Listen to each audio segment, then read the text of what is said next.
Welcome to the WTF Forum. The hosts do not give financial, legal, medical, or any kind of advice. Opinions are their own. This broadcast contains foul language and dangerous ideas. If you need a trigger warning, you are in the wrong place. Now enjoy the show. Dear partners and friends of What the fuck? Forum, a very cordial welcome. The WTF Forum is a decentralized broadcast network with no governing body of any kind, and is produced and distributed by a loosely affiliated, ever-growing network of rogue, independent content creators. This forum does not, will not, and shall not have any one location, feed, platform, or channel, but shall be shared and multiplied as nature dictates.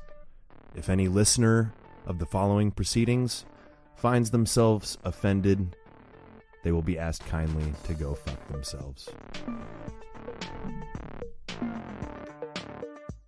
All right, what's going on? What the fuckers? How's everybody doing tonight? It is another great night for a forum. I will be honest though, I am a little tuckered out. I camped the last 3 nights, drank some beer, but mostly worked my ass off in between, like 15, 16-hour days. I was a carny this past week, everybody. I worked at a festival, and it was a trip. And I think that may come up in different ways, shapes, and forms. But let's just say I saw a lot of weird motherfuckers this past few days. Anywho, I am Mike the Polymath, coming at you from the Easy Peasy shop. This is the WTF Forum, and I will pass it over to Ashley. Hey, everybody. I'm happy to be here. Thank you for allowing me once again to be on the WTF Forum. So I'm Ashley at the Union Unknowns. You can get in touch with me at Union Unknowns on Twitter. And I also just wanted to shout out my buddy Ando, who I had a chance to meet IRL last Monday. And he hung out with me and my husband, and he got to meet all of the critters, and it was really, really lovely. So I just wanted to say that, shout out, and take it away, Ando. Hey, what's up? Yeah, it was great meeting all of those critters. They all have a day of the week, and they have a day of the week in my heart. What about Ashley's husband? Wasn't it good to meet him too? I mean, come on. Yeah, he's a cool critter as well, but I mean, I didn't pet him or anything. He didn't give me dog hugs. You know, like Molly comes up and puts her head right on your shoulder, and she just lets you pet her head, and she's like after it. I'm gonna get my pets, is what she says. Yeah. But then there's a shy cat, and then there's a cat that's shy at first, but then he's not shy. He's like, oh, okay, we're cool. And then once we're cool, we're cool. But anyway, Ando, Burn Babylon Burn, the Doom Kitchen. You can find me on libertylinks.io/the Doom Kitchen. Stella. Hey. Yeah, that was a delight to see you guys come together. Yeah, it was great. Yeah. How are you always introduced? A real Sheila from Down Under. That's what they say, apparently. So I'll go with it. I'm not one to rebel. Yeah, Stella Q from Australia. I'm on the east side in the northern part of New South Wales, if anyone's following on a map. I am always honoured to be here with my fellow rogues. And I'm sorry to hear that you're a bit castled out, Mike. Oh, I'll be all right. You know, it's just been a marathon, and this is, we're looking at the finish line. I knew that I had the forum tonight, and I'm ready to go. So don't feel bad for me. Beautiful. So yeah, you can catch me at Union of the Unknowns and occasionally the Propaganda Report, and generally here. Over to OG Dadbod. What's going on, guys? OG Dadbod1 on Twitter, and Whole Lot of Nothing podcast. I'm still not sure why I'm still making a podcast. Other than me, nobody listens to it. But I jumped on tonight in the hopes that there would be more what the fuck and laughs than doom and gloom, which I'm not predicting there's going to be. But I'm just here for the LOLs at this point, or LOLs. Is that what the cool kids say? Yeah. You know what? I saw a lot of quote unquote cool kids at the county fair kind of thing I was at. It wasn't a county fair. It was actually an Oktoberfest, but it felt an awful lot like a county fair. And it was so funny. There were so many high school kids there, and I almost forgot what high school kids are like. But they really haven't changed that much, except there's more furries. Okay, I'll say that. And other odd type of identities. I saw an elf who I'm pretty sure took it quite seriously. This was way too early for a Halloween costume, and she looked far too comfortable wearing those ears. And I'm not kidding, guys. Like, you know, I saw the jocks, I saw like the freaks and the geeks, and I saw the furries. So like there is a new clique in the high schools these days. This is what happens when you get rid of bullying. Exactly. Zero tolerance. Exactly, man. I agree. I think I might have just found myself a new career. I've just come upon a niche. Thank you for the inspiration. Furry grooming. I was going to say, are you going to be a professional furry? No, well, somebody needs to look after these furries, don't they? And you know, clip them, keep their nails nice and trim. Yeah, the wood chipper. Yes, there's a market. There's a market, Stella. You can set up your mobile furry grooming. Oh, that's going to be a great business. I'm thinking a spa and kennel. You know, they can pay you to stay in a cage. How great is that? Beautiful. Like we have that. It's called jail. Yeah. So, speaking of furry grooming, back whenever I lived in Denver, there was this neighbor kid. He was probably about 13 or 14, and he always would talk to us while we're out smoking and drinking on the porch. We're pretty roguish. Anyway, he was talking about going to meet up with the furries, and the furries are his friends. And one of my friends was like, I didn't really know what they were at the time, but he was my friend was like, stay away from those guys. Those guys are gonna mess you up. So maybe that's what's happening here. Do you think that furries are grooming younger and younger and going after teenagers like that? Because I mean, he was an autistic kid for sure. And you know, I didn't think too much of it at the time. This was like 2014. You know, I think you might have a point. Like they might be grooming these kids into furries at a younger and younger age. It's almost like I see sort of like anime culture as being a part of this. You know, I'm almost exaggerating when I say furries because I didn't see any full-blown furries, but I saw, I don't know, dozens, if not like, well, yeah, we'll stick with dozens of kids wearing these like fuzzy hats with the tails that come down. It's like a hat scarf thing, but it's got like ears, and like some of them were Pikachu and some of them were like little bunny rabbits or whatever. And I even saw one where she was tugging on like little wires in the little hanging down scarf bits, and it was making the ears flip up and down. And it was kind of just bizarre. And like, it was bizarre how many of these I saw. So I was sitting there thinking, I'm like, well, maybe somebody here at the fair is selling these weird furry hats. And I didn't ever go investigate. We were pretty busy. I was helping a friend and his uncles sell wood fire pizzas. And we sold like 1,200 pizzas in 3 days. We were slinging dough and bringing in the dough, you know, pardon the pizza pun. But it was a good opportunity to kind of see a cross section of people in a fairly typical town in Indiana. You know, it's kind of a rural town, but like not a super small town. Anyways, it was like I said, kind of a freak show. Great people watching. You know, we had people of all shapes and sizes walking through, and I'm glad to say that my friend and his uncles are like super based, so they were a lot of fun to hang around. And like when we weren't serving pizzas, we were talking about like how fat people were and how weird people were and how stupid they looked if they had a mask on and this, that, and the other. And that was kind of nice, you know. But we have a new guest in the house who just popped in. We've all made our introductions, but I'm going to pass it down to Jin. And it says here, Jin the Ninja. Now, I'm not real familiar, so you're going to have to tell me who you are. And, you know, our audience, I'm sure, wants to know too. So what's happening, Jin? Hey guys, thanks for having me. Sorry, Ashley just kind of let me know like 15 minutes ago, so I wasn't totally prepared. I have listened to you guys for a while. I was on Union of Unknowns 2 episodes. Ashley and I are pretty good friends.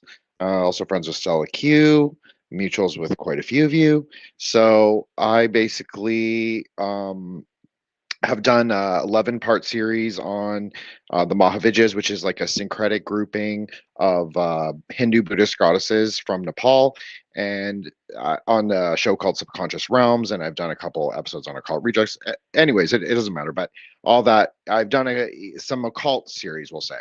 So I have quite a bit of experience in not really the occult world, but like occult Buddhism, we'll say, or esoteric Buddhism. And just started to kind of like look through all the things that have been going on the last 5 years, and I started to realize that I recognize a lot of the stuff. And then I started to realize that a lot of the things that we are seeing actually, like, I could understand in a specific way. And then looking at Kabbalah and some of the other things that other people have talked about, I start applying myself more instead of just being like in my own bubble. And so I just realized that it's all like you can understand it just as a science of signs and symbols. So that's basically me. Good to hear from you, Jen. It's been a while. Hey, Stella. How you doing? Pretty good, actually. Excellent. How are you doing? Oh, I'm good, thank you. Very good. Good to hear your voice. Likewise. Well, Jen, I'm sure I speak for everybody. I'm glad to have you, man. It's always good to have a new contributor. And oftentimes we do kind of last minute throw out some invites and see who might jump on, so I appreciate you being here.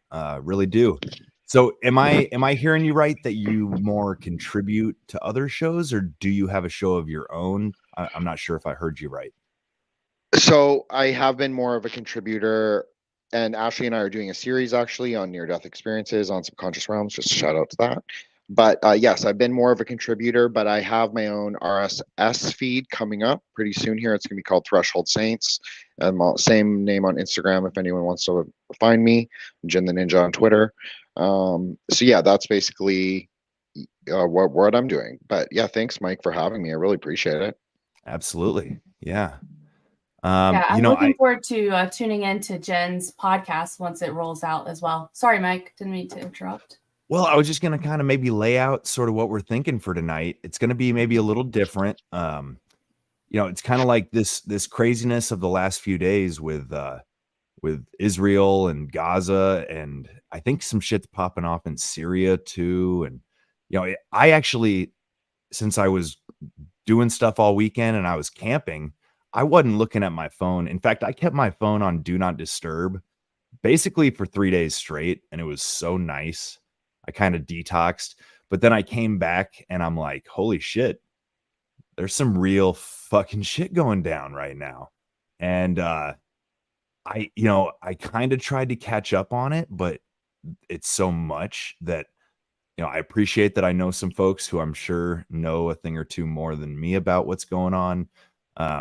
To me, I mentioned in our chat that, like, I think all of this is like a story as old as humans have existed. It's just the revelation of the method kind of thing, where, I don't know, people have been warring and brutalizing and stealing each other's land and resources for a really long time. So to me, like, getting mixed up in the minutia of our current situation is almost a fool's errand to an extent. I want to understand what's happening, but at the same time, I feel like it's not like this shit hasn't happened before. So I'm all about the context. Well, of things. And it sounds the thing that hasn't happened before is the hundreds of rabbis busting into the Al-Aqsa Mosque and trying to take it over. That really was the thing that was kind of like, okay, now it's on. It's on, and so things are on and popping, going off in the place we all expect it to. And almost all the end time prophecy is set at this location. So big surprise, that it's happening in our lifetime. I mean, Yeah, sounds like it's right on cue. Exactly. And I just wanted to chime in. So obviously, I think it would be good for us to lay out a partial history, at least, or like a very high level history of the situation of Gaza. And then I would like to maybe, because I've seen a lot of people say, look, the Palestinians are not that great too, whatever. So, well, why then? Okay. Because from my perspective, it seems like they live there and then people started moving in, and it's the what we would call military occupation, and they were removed from their homes, and their space that they're allowed to occupy becomes smaller and smaller. So why don't you tell me how that's a good thing? And then Right. the other one The one quick thing, original. Dana. Okay. Because the other thing is, like, in today's modern day time, whenever you hear people like Hillary Clinton, Nancy Pelosi, Joe Biden, the message is exactly the same for everybody. I think that means you need to start asking some questions, if nothing else, even if emotionally you're responding to the stimuli that's being put out to cause an emotional response, then you still need to ask some questions. Okay, sorry, Ando.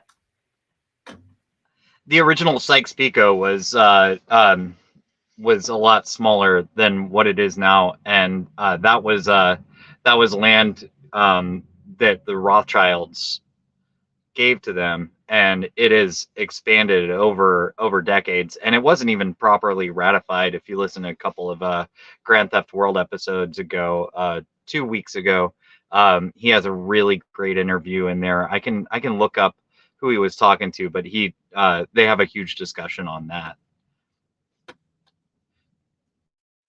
That's a show you should listen to tonight after you're done listening here, by the way. Grand Theft World's every Sunday, very late. Yes, I will be listening to that. Could you pop a link in the show notes, perhaps, Ando, please? I mean, the chat and eventually the show notes. Thank you. And then if I could just, I don't want to hog the time here, but I want to introduce kind of what we're going to be talking with Jen about. So then I didn't know if Ando and Jen wanted to discuss that, or whenever Mike's ready to roll it out. But basically, Jen, I just wanted to give you a heads up. Whenever you're ready for me to pull up the first image, you just let me know, and I'm going to be doing that like in a shadow, role. Government. Yes, a dark Yeah. shadow government. Our own shadow government.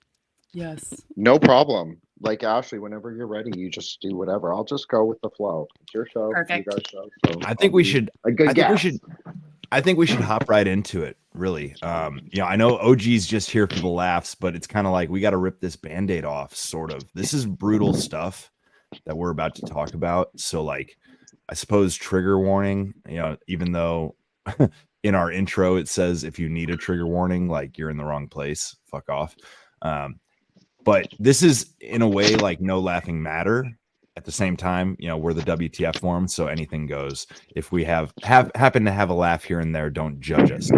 But yeah, we're gonna talk about this particular story that's been making headlines about this girl, this Israeli girl who supposedly, if I'm not mistaken, unless I'm thinking of the wrong person, was kidnapped from like a music festival, and was raped and killed and mutilated by these invaders, right? So is that the headline that am I right? Is that the story here? Yeah. Ashley should take credit for it, really, because Ashley was the one who tagged me, found the thing, and then we both kind of like were just looking at the images, and I was like, holy shit. Like, I'm sorry if I can't swear, but I'm gonna say. We swear all the time. Swearing is I've totally heard fine. you swear, Mike. Okay. Yeah. So just want to make sure. So yeah, I was just like, holy shit, this is like so occulted. I just couldn't believe it. And I'm not saying it's not real. I'm not saying that really bad stuff didn't happen. None of that. It's just looking at, for this, exactly what I said, the signs and symbols that were hidden in things. And it's just, I mean, I'm at the point where I don't really care about, I'm not both sidesing. I don't like both sides. I don't really care. I care about people who live here. I care about like us, and I care about like my own thing. I just don't have like weaponized, like I hate that idea of weaponized empathy. It feels very false, like a false virtue. And so I just that's not my, my perspective is just like I'm isolationist basically at the moment. But I, yeah, so there's some images posted by a very interesting influencer from the UK who used to be trans, then was transracial, then now has become like a based right wing influencer, I guess, kind of thing, like kind of like a Ian Miles Chong.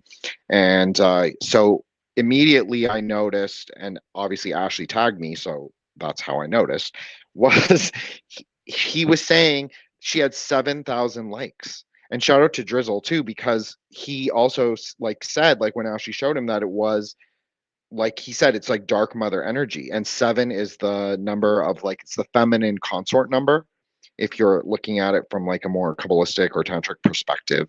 So I just thought that's really interesting, like right up face value, 7,000 likes, like, and that's a very specific number too. And then, sorry, Ashley, go ahead. Oh, that was my lips. Sorry. Oh, sorry, yes. Stella, go ahead. That's all right. The 7s, yes, I've just wanted to comment. The 7s are really rampant and thick at the moment. I don't know if anyone's noticing, but oh boy, man, it's just like everywhere. 7, 77, 777, everything's 777s. So just keep a lookout for that because it's like 7 is the new 33 almost. So there was a guy on the news, and he was some general or something, and he was talking about the population of Israel being 7 million, which is 1 million more than the 6 million that they say died in that incident that happened, about 100 years ago now. It's interesting because I saw that there was 6 million in Israel just yesterday. So you're seeing 7. Mm-hmm. Okay. But he was waiting. He was saying that so I forgot exactly how many people died, but he said that was about equivalent to 9/11 because of the ratio to the population, which was just insane. But at the same time, the 7 million throwing out that out there as well.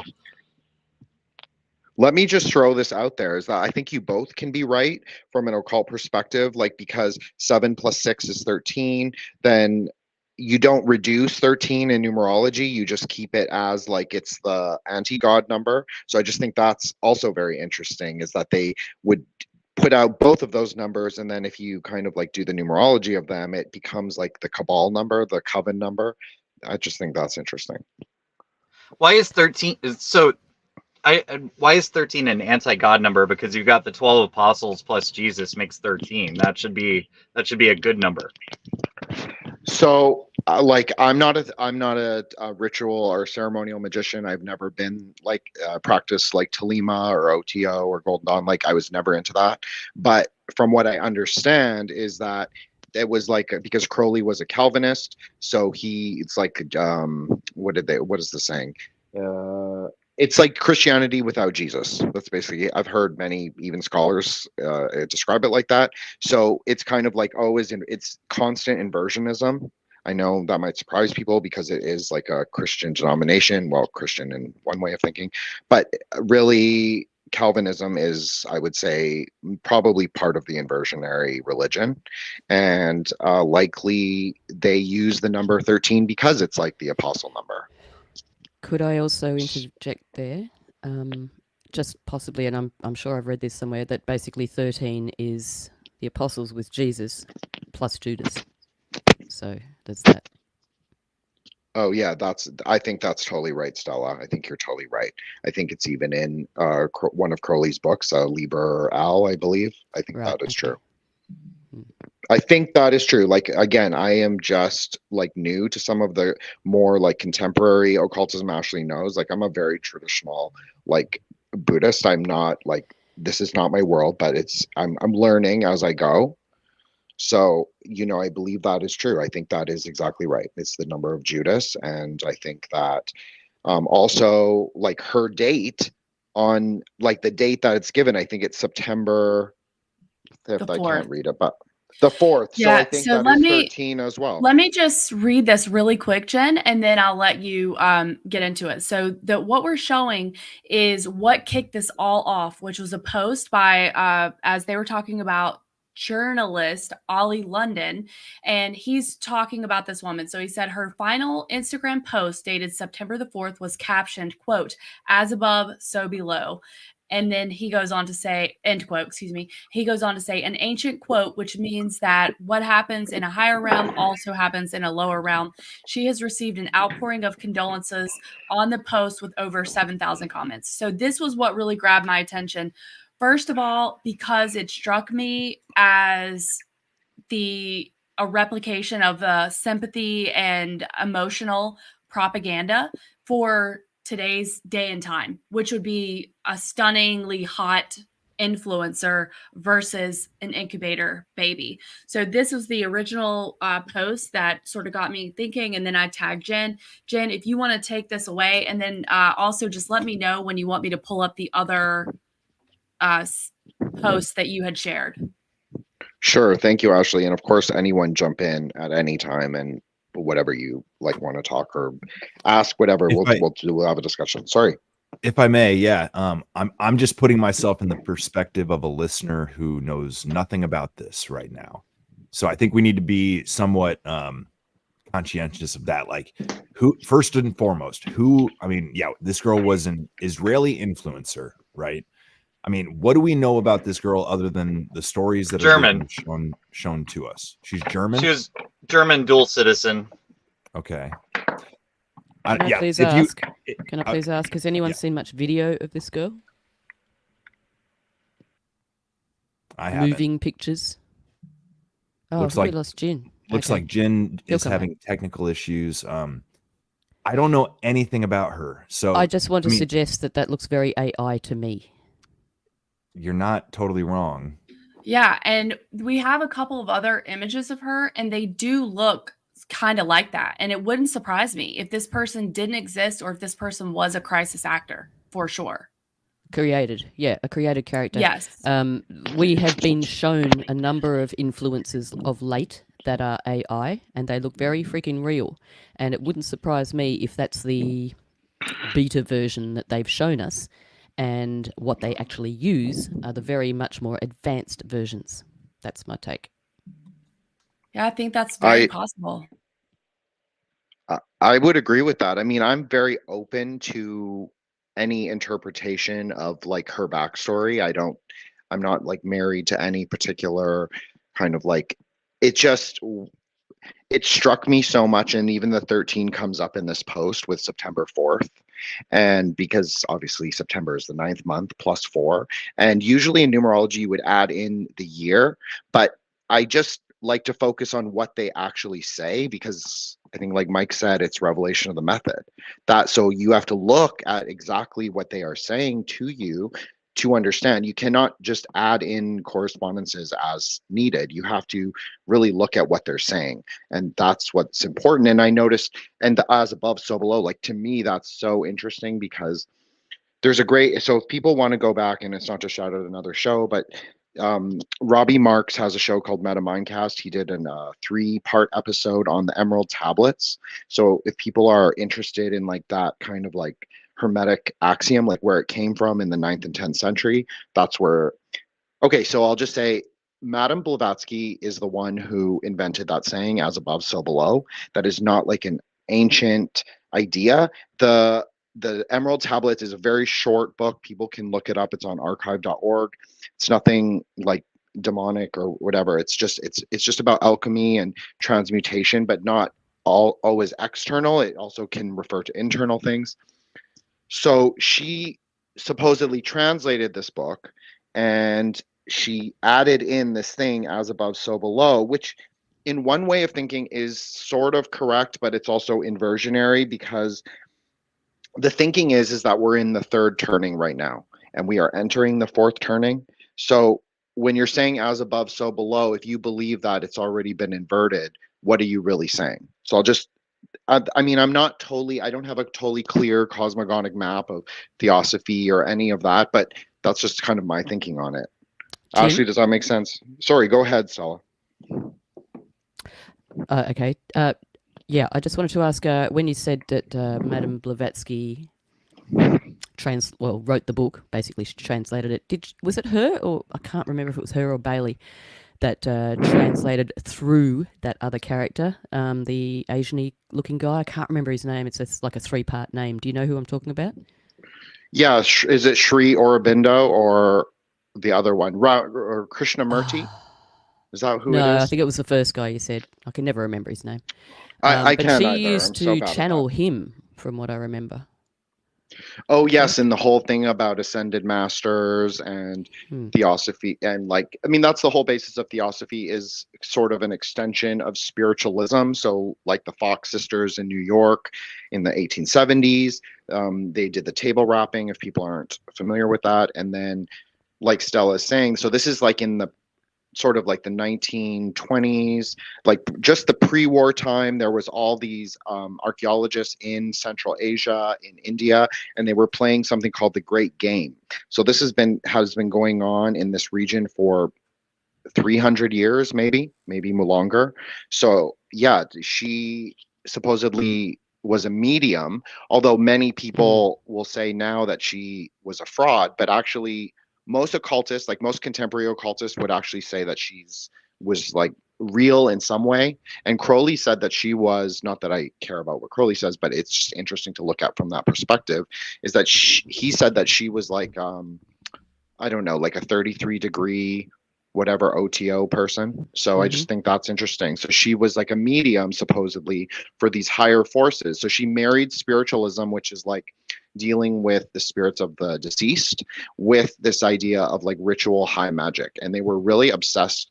Well, I should just say that they were really obsessed with like Egyptian pantheon stuff and trying to like apply Hebrew Kabbalah to the Egyptian pantheon, but it doesn't really work as far as I can tell. But secretly, both her and Crowley were into the Hindu and like more Buddhist things, but they didn't really like they didn't explain that in their books as far as I'm reading. So you can see this is a picture of Madame Blavatsky taken in Nepal, and the Israeli German, I guess we'll call her influencer, and it's just so fascinating because I just did a double take when I saw the photo. Is that she's doing the sign as above, so below. So she's pointing at heaven, sort of, and the ground. And if you even look at her cleavage, I'm not trying to be weird, but it's in like a downward pointing triangle, which is a triangle of manifestation. And if you see Madame Blavatsky, she has like, it looks like a snake, but it's a scarf, and it's actually like a orange gold scarf. When I saw it's like an old fashioned colored picture kind of, and the girl has a gold necklace which has like tourmalines in it, or like a green blue stone. So that's also, and it's triangular as well, and the double triangle would be like a double triangle of manifestation, so it would be an access to one of, I know I'm getting very metaphysical here, I apologize. Oh, it's interesting.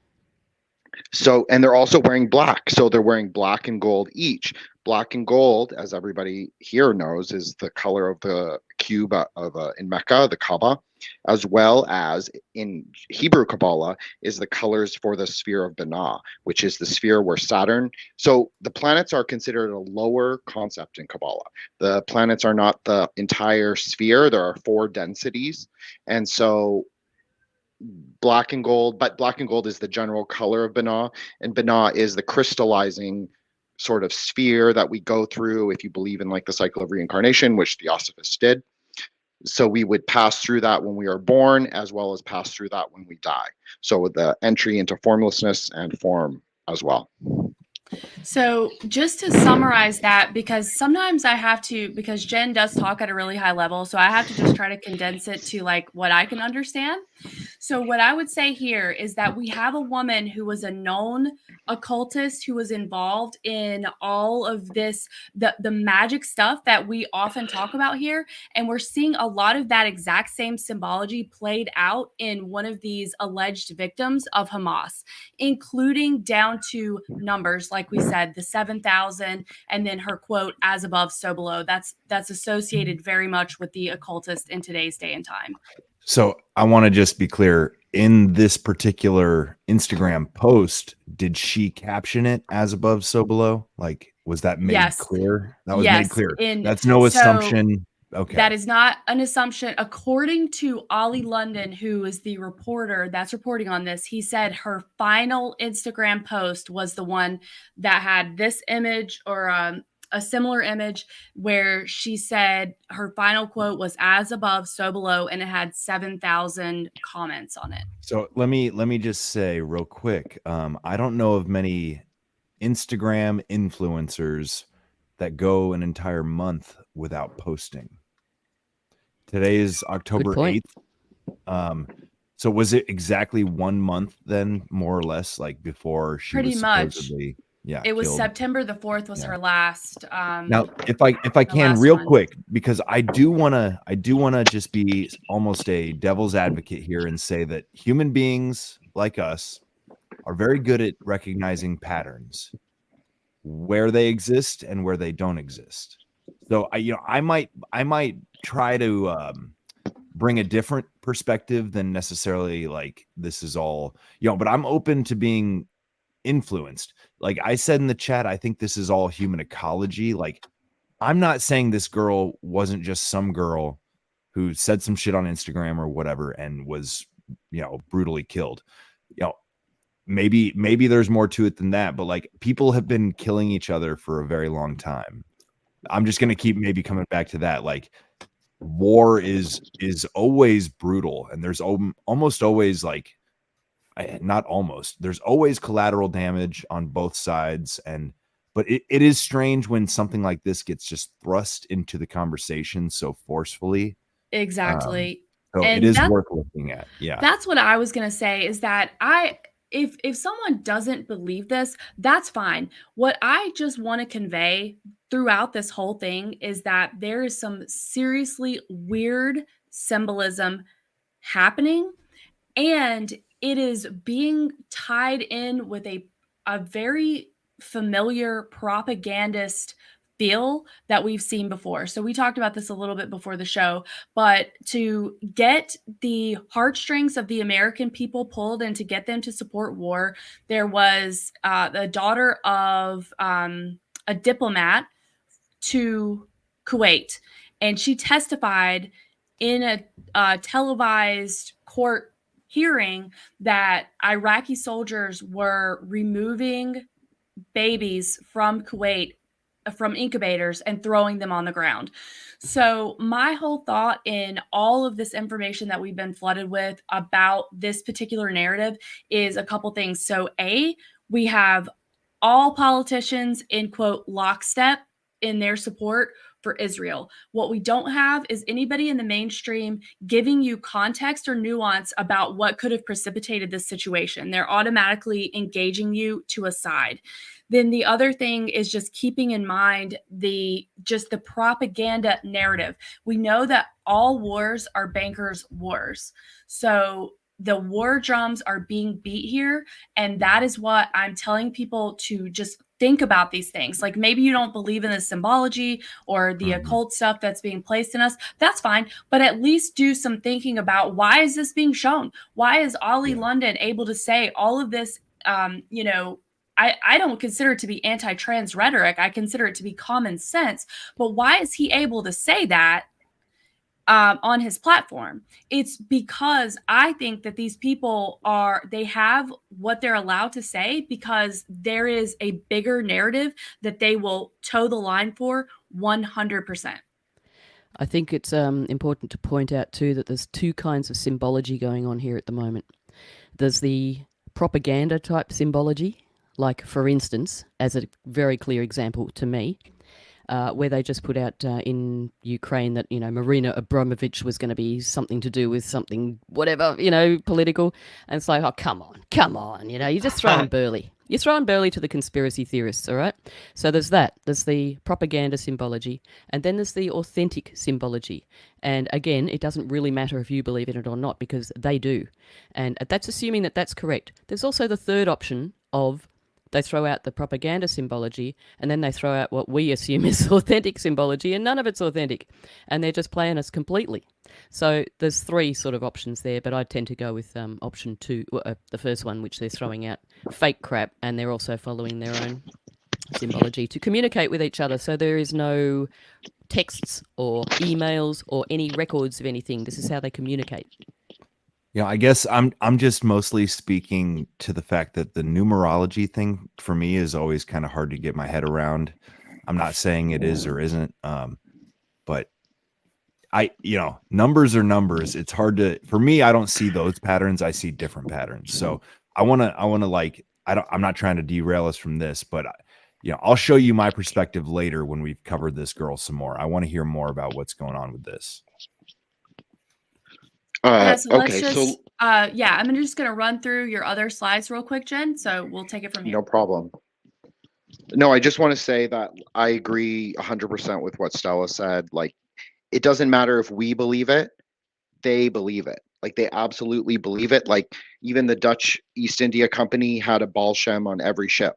So the idea that they do not practice like magic, do not practice Kabbalah, it's not even Kabbalah, it's all kinds. And like Iran has like their own Sahir tradition as well that has its own like Kabbalistic names that are in Persian and all that stuff. So it really does exist. Like, it really exists, and they really do believe it. So it doesn't matter if we do. It's just trying to look at what they put out there. And yes, it can totally be like bait. But I will say, like, a Marina Abramovich, in my opinion, is like a real witch. Everything that I've ever heard her say, I've ever heard like serious 100%. ceremonial magic, right? And so I just want to say, like, I do believe she's like, and she's even from that region of the world. Like, she's even from the Ukraine, Hungary borderlands. It's crazy. She is. Yep. And I just want to point out that I wasn't saying that she was a fake. No. She definitely is not a fake.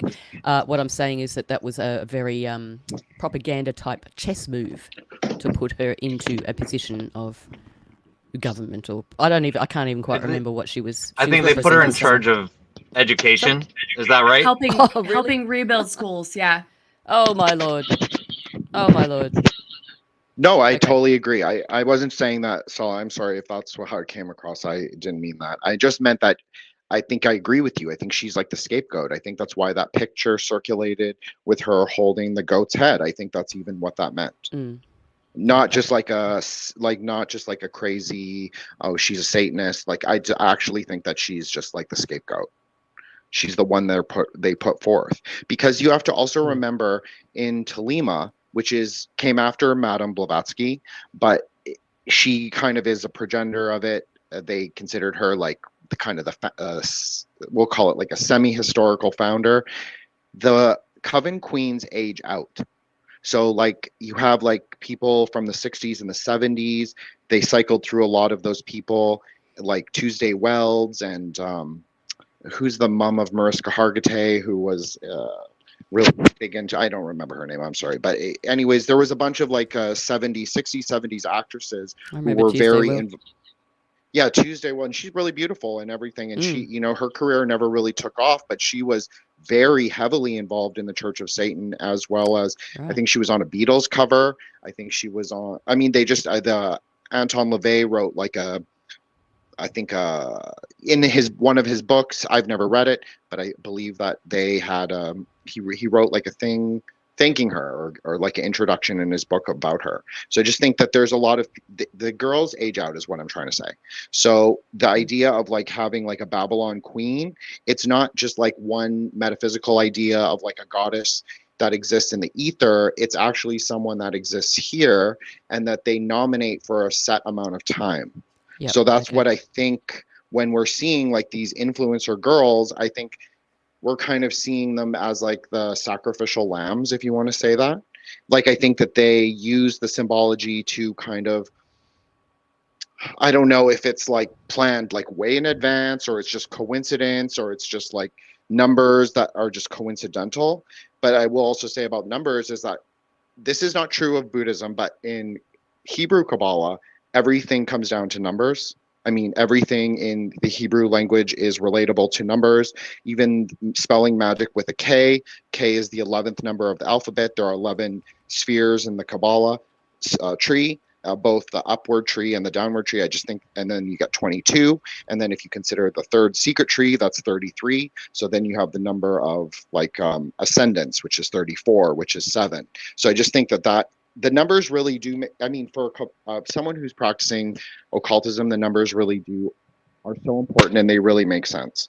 But I totally understand that it's a very esoteric, like nebulous process to go through all of them. Yeah. And also they tend to, whoever they use as what will eventually be a sacrifice, they are setting them up for a fall every time. So like it's almost like goddess shift work, really, isn't it? It's like, Yes. okay, you're hired for this gig. Yes. Okay, that gig's done now. You're under the bus. Next. That's an amazing point. Yeah. Ashley, do you can I wanna- also? Sorry. Sorry. Just before. No. Sorry. No. Sorry. Before we lose that last image of Blavatsky, I just wanted to point out it looked very much like she was shedding a skin. And if you look at it, you can almost see an eye, which sort of makes it look snake-like as well. Was that something that you thought of, Jin? Was that? I didn't. So, no, that's a great point. So if you scroll down a little bit, you'll see the girl wearing an identical shawl with it's black. So people who are just listening, it's like a black shawl with a gold border, and then there's a moon and a sun. You can't really tell from that picture that there's a moon and the sun. One is on the right side and one is on the left side. And there's other pictures that Ashley and I both found that you can see more of the, I guess, the patterning, but again, the black and gold, Binah, it's like very, I am like the queen of the desert, and her eyes, I think oh, Jin, I'm echoing. Or do you guys not hear that? Yeah, you're echoing. Everything is echoing now. Jin is he was speaking. I could see his audible visual thing. Sorry about that. I There we go. apologize. My mic. Sorry, I was using a Bluetooth mic and it died. So anyways, yes, no, I totally agree, Stella, that to me, it's very serpentine. That even is like, if you're looking at it from a Masonic perspective, like the two pillars, the pillar of severity and the pillar of mercy, that's what they're called in Kabbalah as well as Masonry, that the dragon climbs up both pillars. So the snake symbolism when it ends at Binah is when the dragon, which is electricity, so just basically exactly what we're doing now, like using electronic devices, having a conversation like all over the world, that is the crystallization of that energy is in that sphere. So I just think that that's very interesting, and I'm really glad you picked up on that. It's almost like it's becoming more in our face, but yet you have to be more tuned into it. Like you have to. It really is in plain sight, but anyone who's not aware of this stuff is not going to have any idea, are they? What I'm saying is, it seems to be becoming a little bit more hidden, a little bit more complicated. Like they weren't blatantly obvious, those pillars, but when you point them out, they become more obvious. So, yeah, I think it would do us well to learn more about symbology, because that's the language they speak. Yeah, and Ashley and I had a great conversation about like how the pillars, okay, so just take away all the esoterica, just take away all of that, just say what they are. It's the right hand of politics and the left hand of politics. It's the Hegelian dialectic, and it's the merging in the middle, in the center pillar. That's all it is. It's the antithesis, synthesis, and the other thing, which I can't, obviously I can't articulate. But anyways, yes. No, that's what it is. I mean, Hegel is an alchemist. Hegel was like a deep occultist, like very occult. And so everything that we understand from politics now that's practiced, and I know we're all more liberty-minded, so we try and, aim more for the middle pillar, or like a more moderated, not moderate, but just a moderated response, like an anti-war response. That's a very middle pillar thing. But they don't want that, neither the left and the right, because I have seen the most bloodthirsty posts from both the left and the right. Like, I'm talking about the far left. I'm not talking necessarily like center left, like Democrats who seem to be going more for the Zionist narrative. And then you have like the right wing who's like kind of, some people are really bloodthirsty and some people are kind of like, they don't like Israel, so they're more anti. But I think that like taking sides is wrong. Not wrong. I'm not putting a moral value on it. I'm just saying that it's really, we cannot interfere. I think a really anti-war position is just like total anti-intervention. That's just my opinion. This is my opinion. Yeah.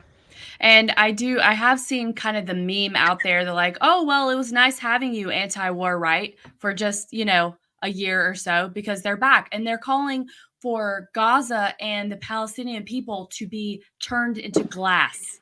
They're literally saying that. Well, I just think sorry. I have a problem with calling those people right, because they're just the right spectrum of just more liberals. They're not really right wing. You're right. So yes. they're what we call conservatives, and they will do any damn thing they can possibly do to bend over and lick the butt of Israel, and that's just how they are. Yes. So. No, 100%. Great point. But I personally am thinking that this might be a maneuver to get us into, like, so it's basically like so say this was an just total hypothetical, just like they allowed it in.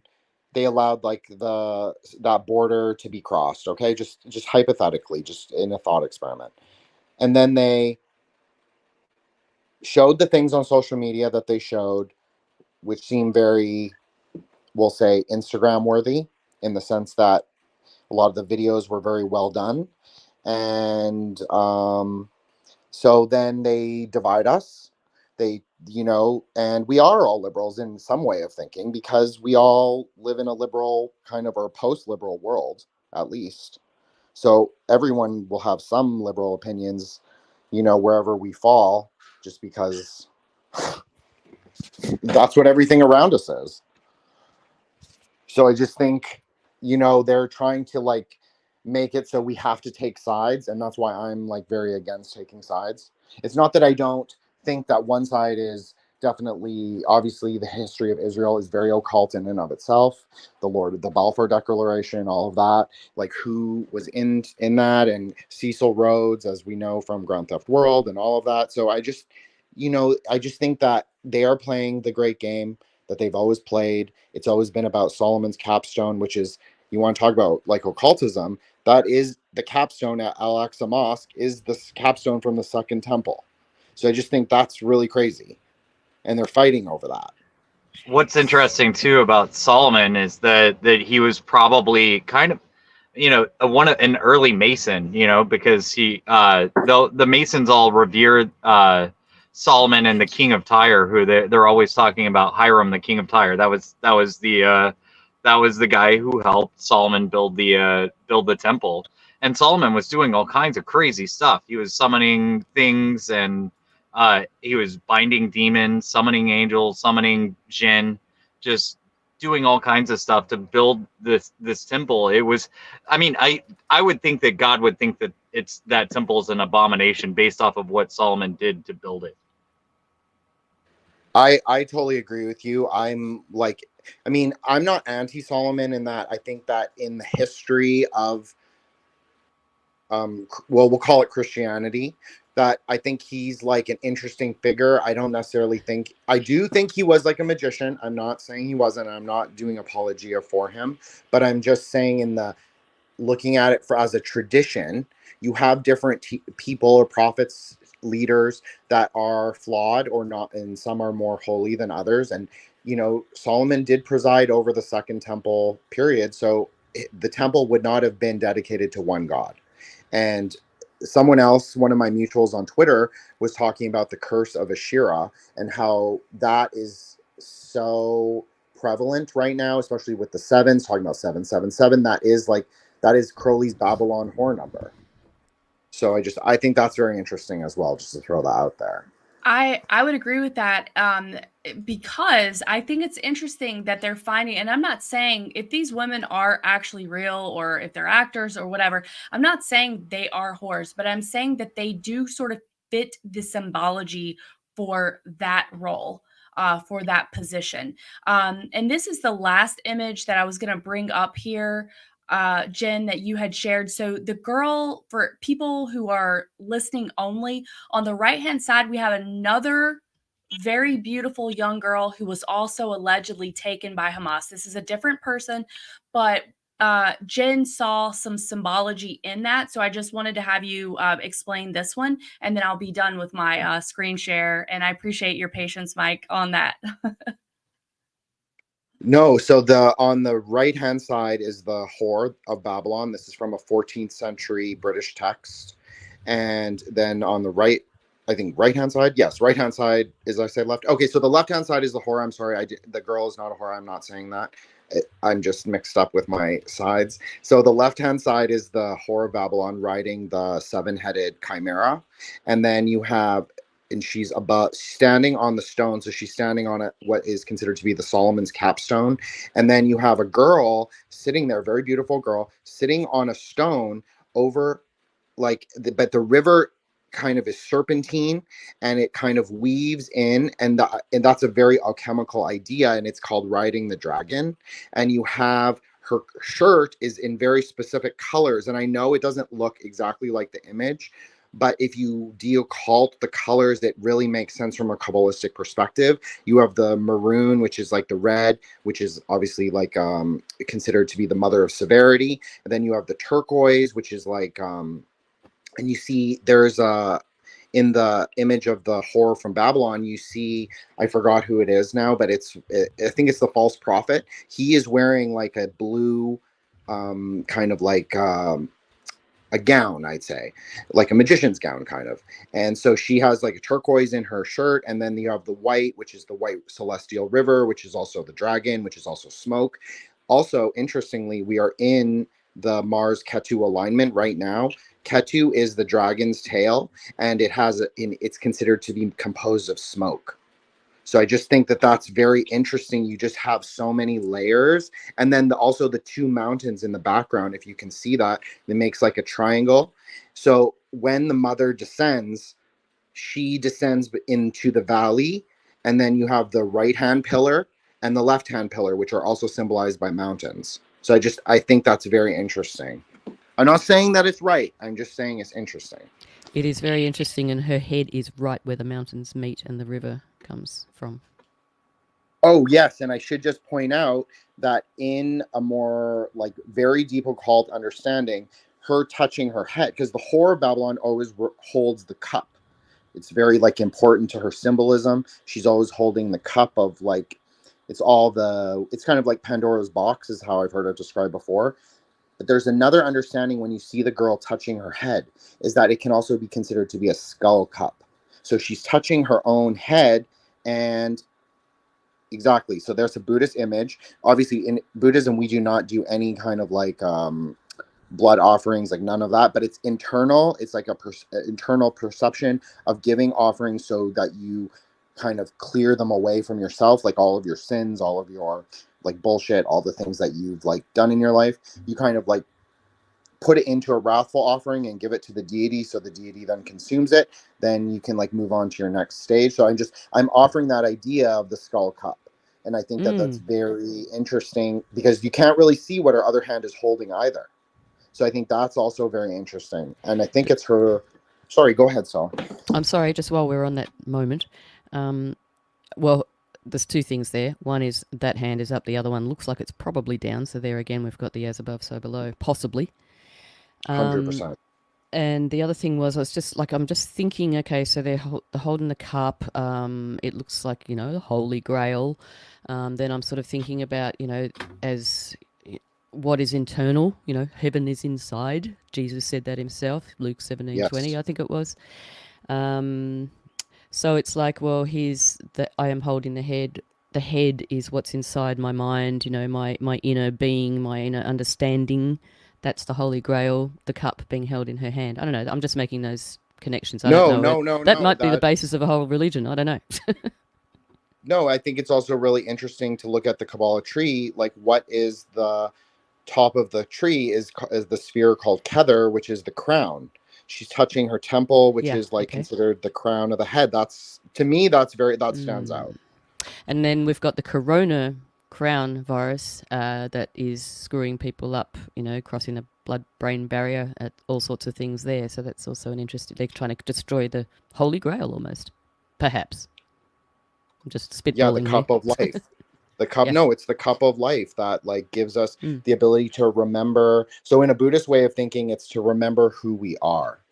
To remember that we are special, that we are God's creation, that we have the power to kind of like overcome all of this bullshit that they put in front of us. That's kind of the idea, is that we forget. Yes, and that's why Jesus said the kingdom of heaven is within, because if we know that, we can sit in peace and not be in fear. So 100%. So this is me and OG Dad Bod right now. Talking about the numbers, basically. What do they mean?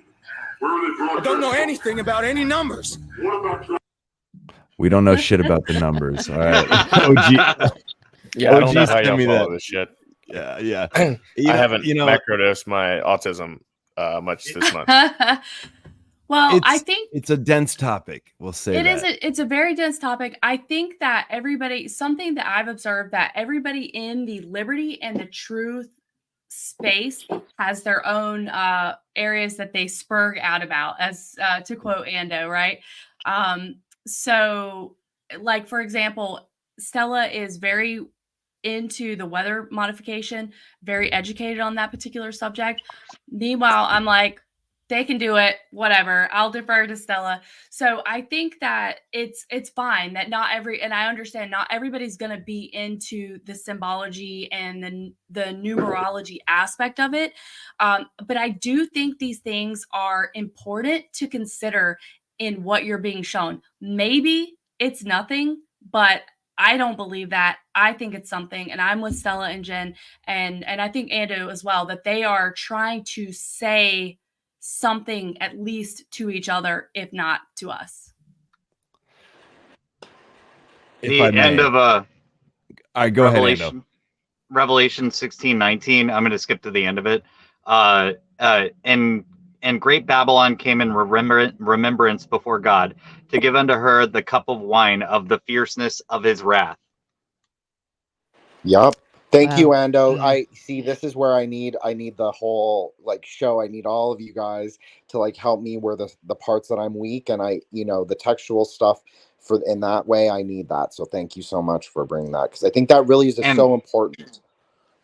So that religion, basically I call it really the religion of the Pharisees. But they carry on more of Babylon's traditions than Babylon does, because they were exiled there for so long, and that's where they learned their money magic and a bunch of other things that they're still up to today. So I would say that they're more of an extension of Babylon than anything, and that's of course why it's also often associated with Hollywood as well. 100%. Drew Misson from Missing the Point. He's amazing. We know Drew. Yeah, we love Drew. I know you guys. Shout out to Drew. He is really good at tracing the inversionism. He's really good at it. Like I say, like props to him. I told Ashley this as also. Because I think he's really good at it. And him and I'm not saying that my conclusions are as good as his because I defer to him, but I'm just saying that I think I agree, and I agree with what Ando's saying. It's totally Babylonian. It's 100% Babylonian. It's like you look at the texts that were codified and when they were codified, and you have like the Zohar in the 8th century, and then you have there was a famous priest called Cordovero, and he was a very famous rabbi and Kabbalist. He wrote a very beautiful book, actually. It's called The Orchard of Pomegranates, and I've been reading it. It's like it cost me like $900, so I'm gonna read it. So ouch. Yeah, but it's like 21 books, so it's okay. But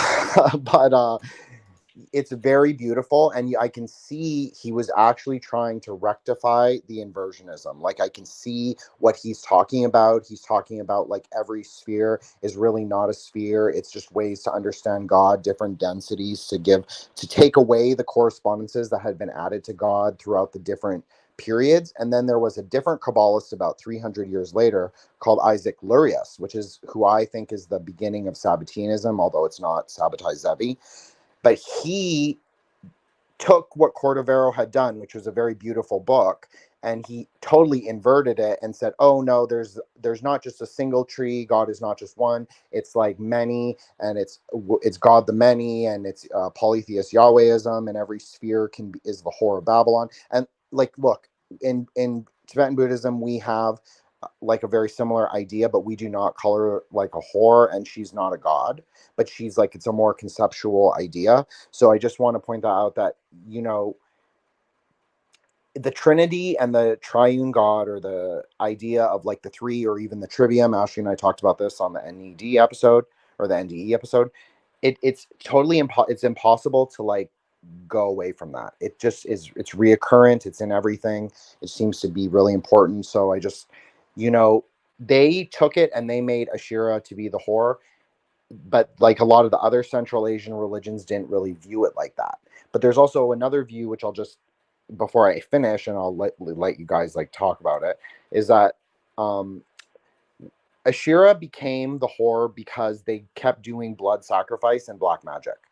So she really, like, the idea is that it's just like the unification. It's just like God is one thing. God is like beautiful and like above Kether. So it's like, it's a very lovely concept, actually. So all of God's parts are unified in that one above the sphere. So, but they kept doing these black magic sacrifices on this specific mountain, and they found so much archaeological evidence.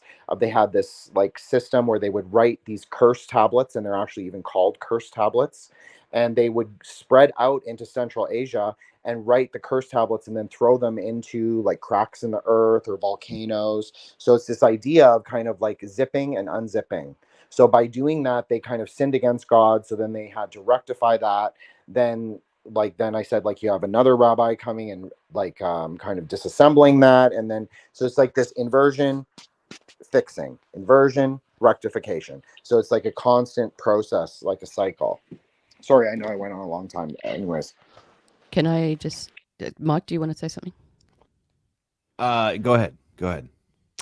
Just while we're talking about dropping things into volcanoes and cracks in the earth, etc., it just spurred something from my memory, which was my ex-best friend.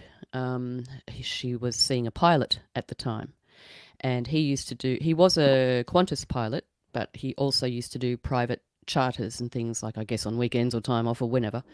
And one of the things that he was doing was doing small, this is down in Tasmania, one of the things that he was doing small flights around the place with some Buddhists, and dropping like little prayer things, and I don't know what exactly they were. I never got to see one. I don't even know if he did. But prayer that's flags? Are you talking about? No, more like messages or capsules of something. So I guess okay. they had writings inside them, like blessings, I suppose. But, you know, who knows what they were.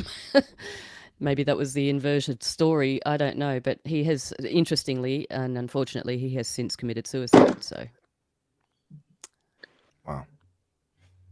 Well, so we do Mountain God offering. I will just say that, but I don't know if that's what they were doing. I mean, you know, there's the inversionism is in every religion, really. It doesn't really, you know, there's no real boundaries of where and who became, like, the whole idea is wolf in sheep's clothing, right? So they entered everything. It's like the entrance into all religions, all faiths, and trying to like not follow what they said, and trying to like do the right thing, rectify like your own life, not like sin against God, not continue the transgression. So if I may, I'm a little overwhelmed personally with all of this. Sorry, Mike. You know. Well, no, it's a good thing, but I always I stay in the earth. I'm on the ground here. I'm like, all this stuff is new to me. I've been picking stuff up, right? I've been convinced for a couple of years now that we are waging spiritual warfare. But I always was more interested in tangible things, right?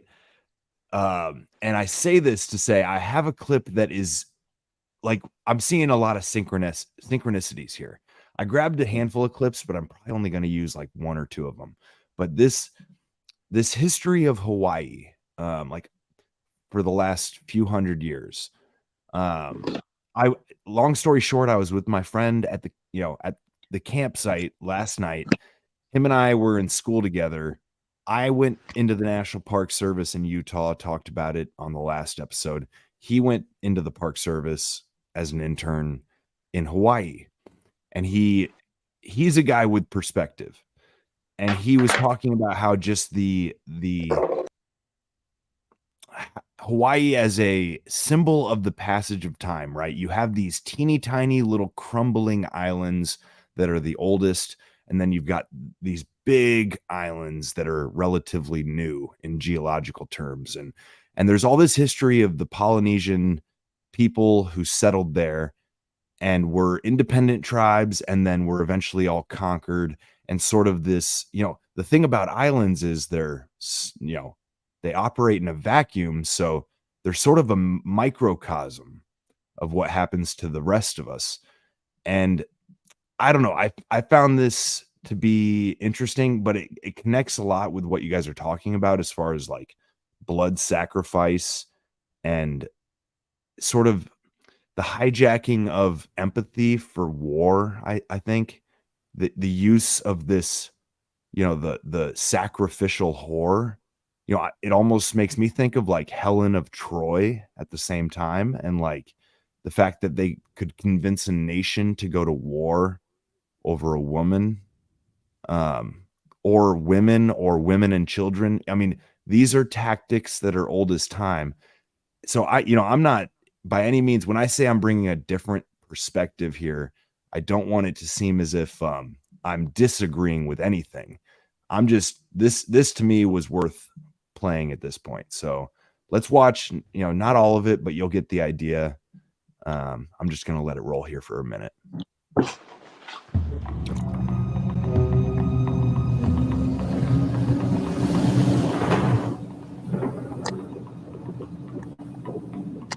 A great disturbance had come over the kingdom.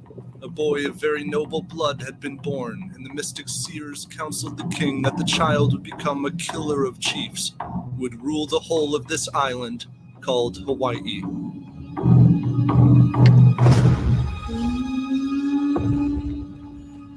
So King Alapa'i sent out assassins to kill the child. But the boy's mother was a cunning chiefess, and she had arranged for him to be raised by another family in hiding. For 5 years, the boy eluded this death sentence until the king welcomed him back to court. He grew tall and powerful and brooding. He bore the godly mark of prophecy, and he was called Kamehameha, which meant the lonely one.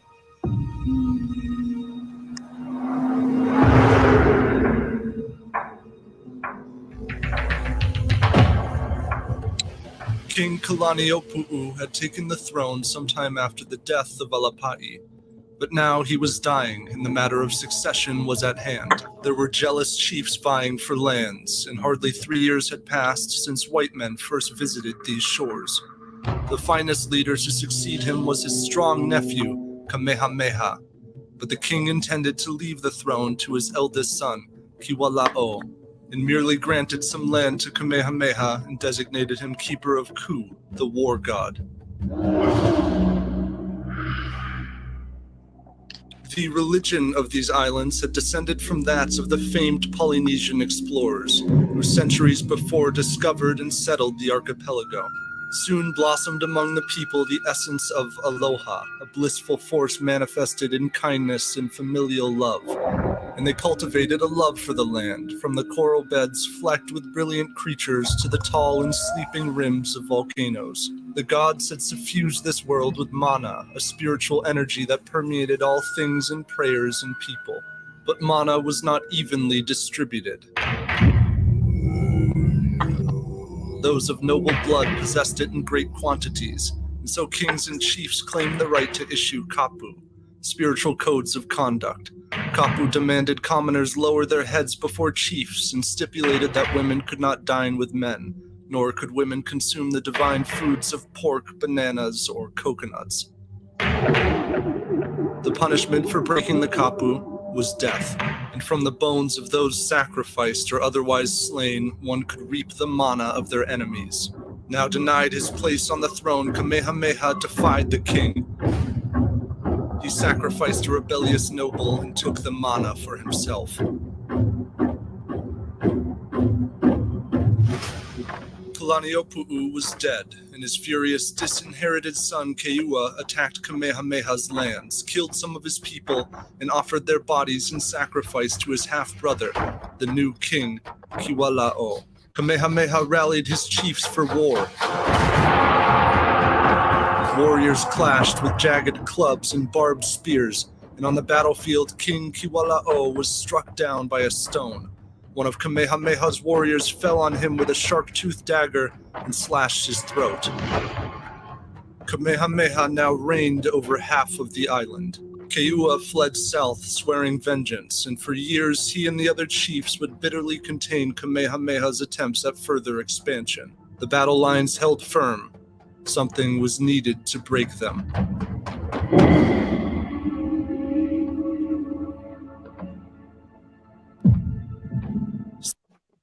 All right, I'm gonna pause there.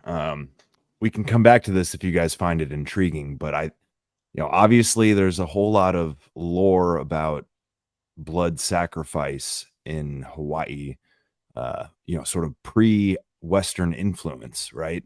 And talking with my friend last night, he mentioned this conqueror king, right, who took over the entire archipelago before it was essentially colonized shortly thereafter by, I believe, one of his descendants or something, but a queen, which is in I have another clip of that, which is also interesting.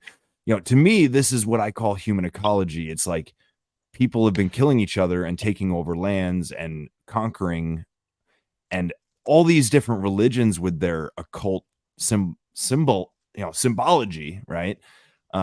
The fact that it is so similar makes you wonder if there are similar spirits at play being expressed in different ways. Like they talk about how the spirit of aloha, of kindness and generosity, sort of reigned for a certain time before this war broke out. And to me, that sounds a whole lot like the message of Christ, right?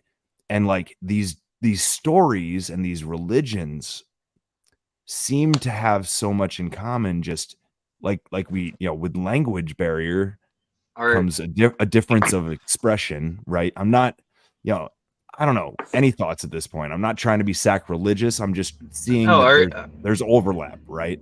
Are you familiar with Joseph Campbell? So is this somebody associated with the story of Hawaii or no? No, no. He's studied a bunch of mythology, a bunch of religions, and everything, and kind of found the common bond that unites them. There's things like the hero's journey, etc. I'm sure somebody else here knows more on this. Any of y'all have? I do, but I feel like I've taken up a lot of my space, so I won't. I'm not gonna jump in. Give us any thoughts.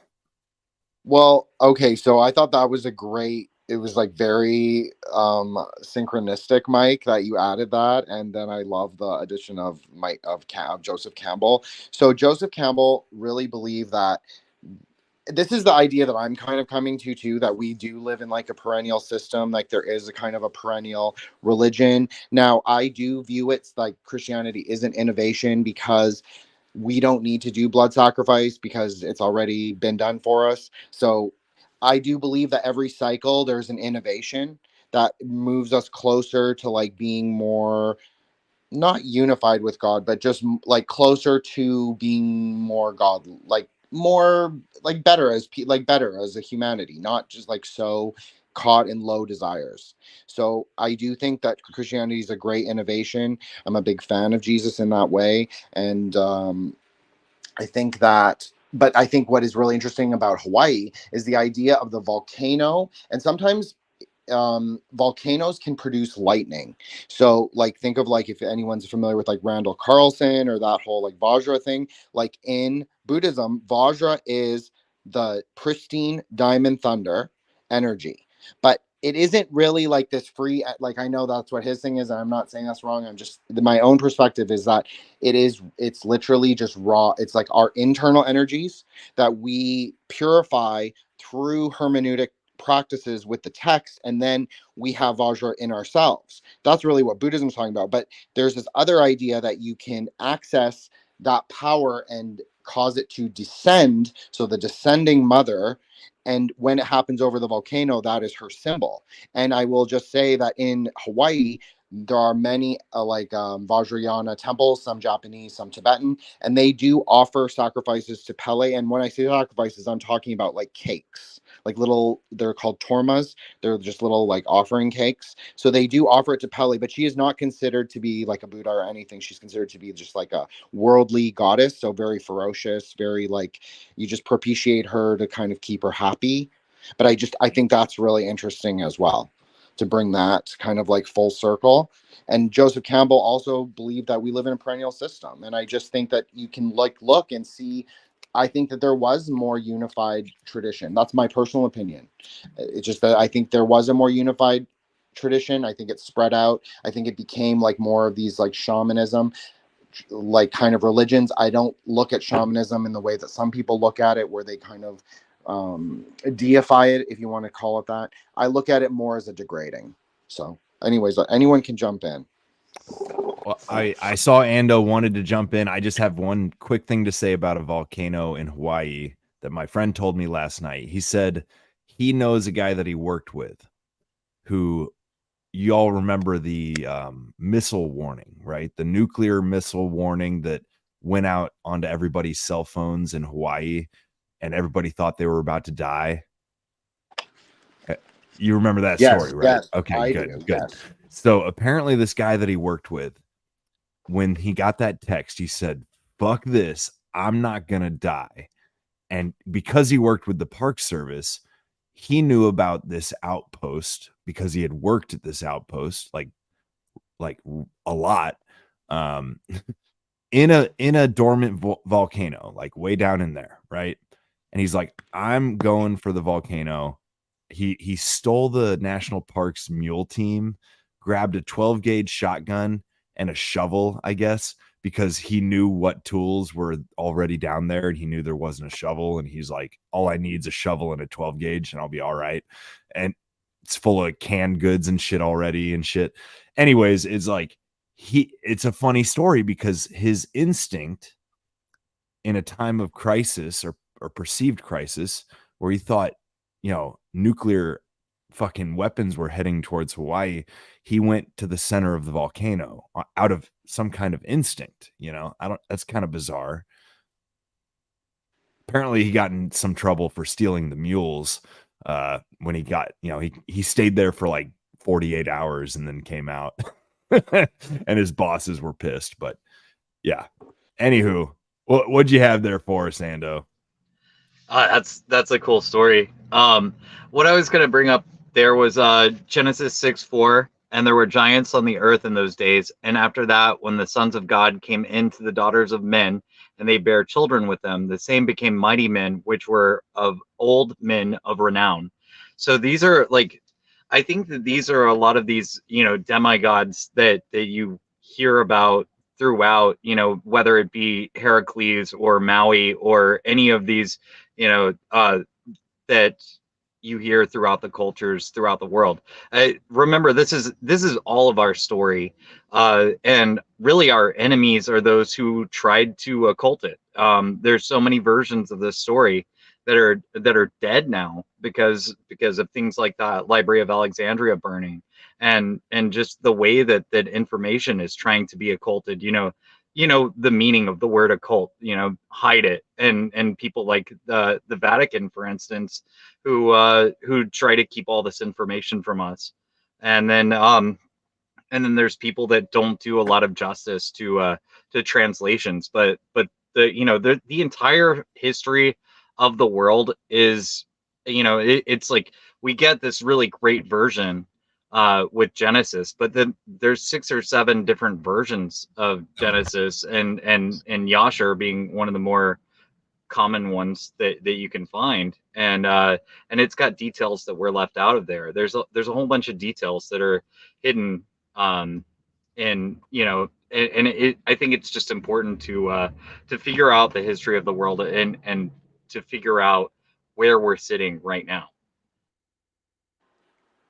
I totally agree, Ando. I think that was really great. The text you used, or the verse you used, I think that's really interesting. And I'll just throw in that when the Hawaiians found Hawaii, so the anthropological idea is the Hawaiians came from Taiwan. I don't really know if I buy that myself. It sounds very strange. But when the Hawaiians came to what is called Hawaii, there were little people called the Menehune who lived there. So I'll just throw that out there. But I think that's really interesting as well.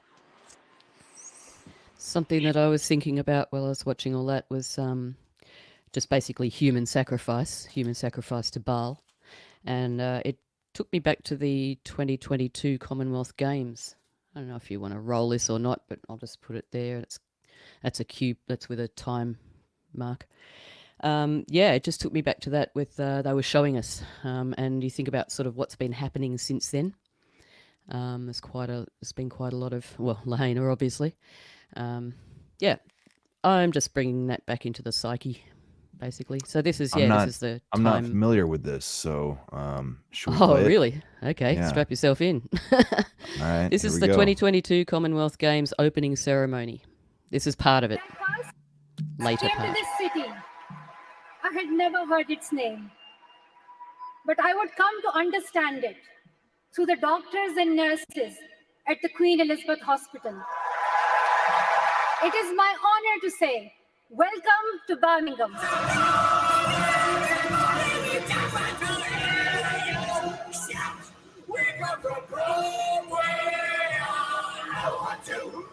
But of course, for all the colour and noise, the characters, the invention, there was a dark side to the Industrial Revolution, a darker side to the bull ring.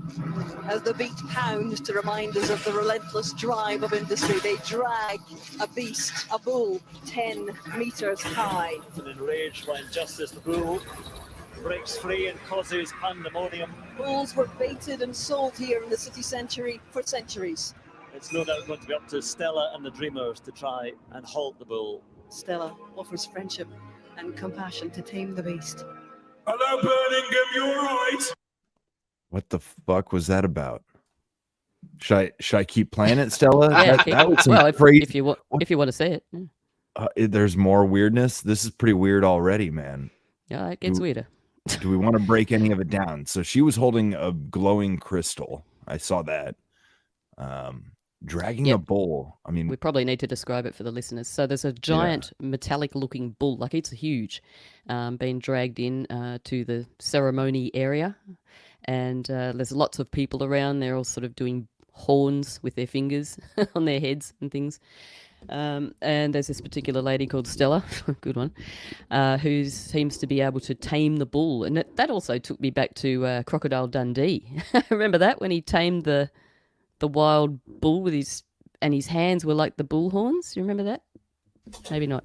Okay. Anyway, I'm getting off the track. All right. So back to the opening ceremony. So Stella is going to tame the beast, basically, I suppose, and I guess the symbology in her name, etc. I guess that just anything adding there. Does anyone want to add anything to that before we play again? It's probably a really lousy description. So anyway, everyone's around in a circle now. They're all circling the bull, and I think Stella's about to go in and tame this thing. So let's keep playing. I'm exhausted. I've been training for this all week. Please welcome our Commonwealth champions, Northern Ireland. Oh, okay, Martin maybe not. McHugh, lawn bowler, is alongside. Okay, maybe not. There's other footage on YouTube. Yeah. It's just the one I quickly grabbed because it made me think of it, the human sacrifice events that have taken place since that. Yeah, and I was thinking about that, Stella. It was interesting to me what you could observe with your eyes looked very demonic, and yet the announcers were like, "Oh, this is about the Industrial Revolution." I mean, it reminds me of exactly what we live in today. Like you see something, but then you have the official voice that's telling you what you actually see, even though it's not true. Yeah, telling you what to see, basically, or what to think about what you're seeing. Didn't it say the announcer say something about the bull was like enraged about injustice, which makes me think about like the use of this idea of injustice, like to justify evil, right? You hurt me, so I'll hurt you, right? That's what it comes down to. It's this craving for power, for mana, as far as the Hawaiian thing goes, like the taking of another's like life force by conquering them. You know, the vampire, we've talked about the I guess mythology and the symbolism of a vampire being something you have to allow. You have to invite them in to let them drain you of your life force, and the blood sacrifice involved, and eternity of hell after whatever. This is all, there's so many overlapping storylines, in my opinion. Yeah, well, they need your consent, and this is sort of revelation of the method. So basically, I suppose if nobody really does anything or speaks up about it or what have you, it's basically you're giving consent. So it's the way it seems to work, right, Jin? Okay, I just want to say, I know I already magic pilled everybody tonight, and I apologize for that. No, please Ashley, blame Ashley. She invited me. So I will just say that honestly, my jaw was like on the floor for the first. I've never seen that clip because like I'm a Luddite, like you, Stella. Like I don't know what's going on at all. Yeah, fair enough. But good place to be. Okay, so I agree. But so when Malia was speaking, they literally choreographed her to stand on a sphere, a Kabbalah sphere. Her colors, the white background, the cloudy white background, standing on the island in the middle of the water. I mean, all of that is chokmah. That is like, it's 100% there. The turquoise, it means the pristine of the sky. It was like crazy to me, honestly. I just was dying to say that, but anyways, I said it now. Oh wow, yeah. So you saw different things. That's incredible. Well, okay, so, sorry, Ashley, go ahead. I was just gonna say really quickly. So what it reminded me of. Well, actually, I lost my place. Sorry. Go back, Jen. Go ahead. I apologize. That was totally my fault.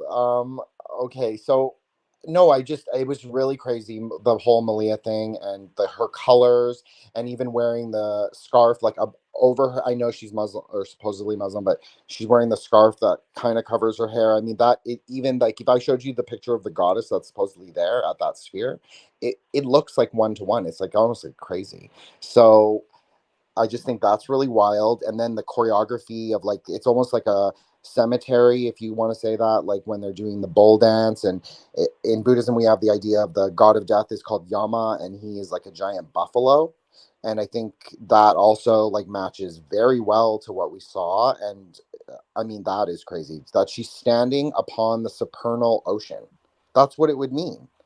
She's literally standing above the water, and the background is like the sky color, and that is the smoke or the clouds of the sky that we can see. And so I just want to also say that a spell is not just like, is really not magic that you do in the privacy of your bedroom or wherever you're doing it. That's not really what magic is. Magic is sound. It is speech, both gross and subtle speech. It is colors, and it is light, and it is the viewer perceiving it. That's all the components of a spell. So TV is like the perfect medium for a spell. So I'll just say that. This is it's very powerful imagery is what it is. It's like Joe Biden's speech with all the red and the stormtroopers. It's like that is a spell that they're trying to cast. Yeah, all that of was, it. That was excellent points, Jin. And also that lady in the aqua. I don't know if anyone else noticed, but this is something I've noticed consistently, actually, and it's really subtle. And I might be speaking out my bum here, but you notice her left eye. Oh, nice. Notice her left eye. It sort of closes a little bit. And this is something that I've noticed a lot. See? Her left eye's sort of more closed than the right one sometimes. It's just like that Katy Perry thing, which then later on she said, yeah, no, that's just something I do. And I've noticed it on other things, some hosts and some photographs. It's just something subtle. I haven't really talked about it, but let's talk about it. No, that's an amazing point. My eye does that whenever I drink a whole lot.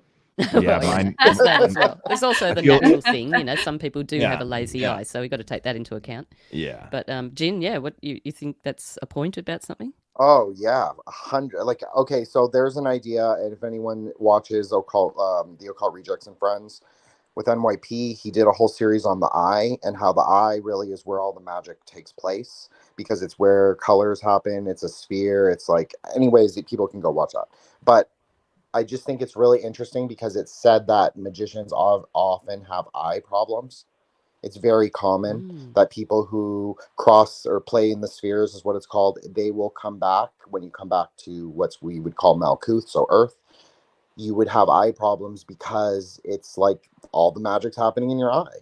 So you see this a lot. Like, you see it with Crowley, you see it with Madame Blavatsky, you see it with Kenneth Anger, all of them. And you'll see like Bono. Bono always wears like the colored glasses. Damien Eccles always wears colored glasses. All of them, because it really fucks up your eyes. I'm just telling you, and that's my theory too. Yeah, and then of course you've got the Illuminati eye thing where they close, they purposely cover one eye with their hair or their hand or whatever it may be. They're looking through a doorway or something. And of course, the eyes are the window to the soul. So that's very true in all aspects. Yeah, 100%. And I'll just refer back to the Travis Scott thing. I think Mike brought it up. That was amazing because he is wearing, when you look at him at the Astro World concert, he is wearing a shirt that is the blue. I think it's a blue guy. It might be a red guy, but there's a little red like stick figure, and he's like crossing. And then he crosses like it's like a window or a door or a piece of glass. And then he comes out blue on the other side. So that is called crossing the abyss. That's what Crowley called it. So I think that is really fascinating. And he has a lazy eye too. So I just think that's really crazy. That whole thing was like a portal ritual too, opening portals. 100%. Yeah, it was totally a sacrifice, what I think. Sorry, now I'm paranoid about the fact that I have a lazy eye. Okay. Whoa. A big deal. What about Tom York? Is he a wizard? He's got that wacky eye. He probably is. I mean, they all do it, right? Like they all, like anyone who's like around like the Kenneth Anger, like they definitely sent out people to like infiltrate the celebrity sphere. Not that Hollywood isn't occult like by itself, but I definitely think that they have like people who are high level occultists. Like there's an idea, I think Julia from Cosmic Peach said Mama Cass was like a Khazarian witch. I actually subscribe to that opinion as well. I think that makes a lot of sense. You have like the Assailant Institute, you have Tavistock, you have Chatham House. They were all into all of this stuff that we're talking about. Like they were really into Theosophy, Alice Bailey, Barbara Marx Hubbard. I mean, these were all eugenicists. They were all witches. They were all like into this Jack Parsons, like Babylon working. I mean, that's what they call it. So I think if you notice them doing it, I think probably it's more right than not right. And it's interesting when you think about just language itself. We call it spelling. The power of words. While we still have Jen here, an unrelated story, but that weird situation where the guy gets stabbed to death after he decides to so there was this activist blogger guy, and he had just finished this wedding, and he's sitting there at a park bench with his girlfriend, or a bus stop with his girlfriend, and decides to go up after some crazy kid screaming obscenities as he's walking down the street, and then he starts to go over and kick some scooters, and he wants to go have a little conversation with him and get stabbed instead. But the woman he was with was definitely into the occult. She had witch tattoos all over her. You know anything about that? Have you looked into that at all?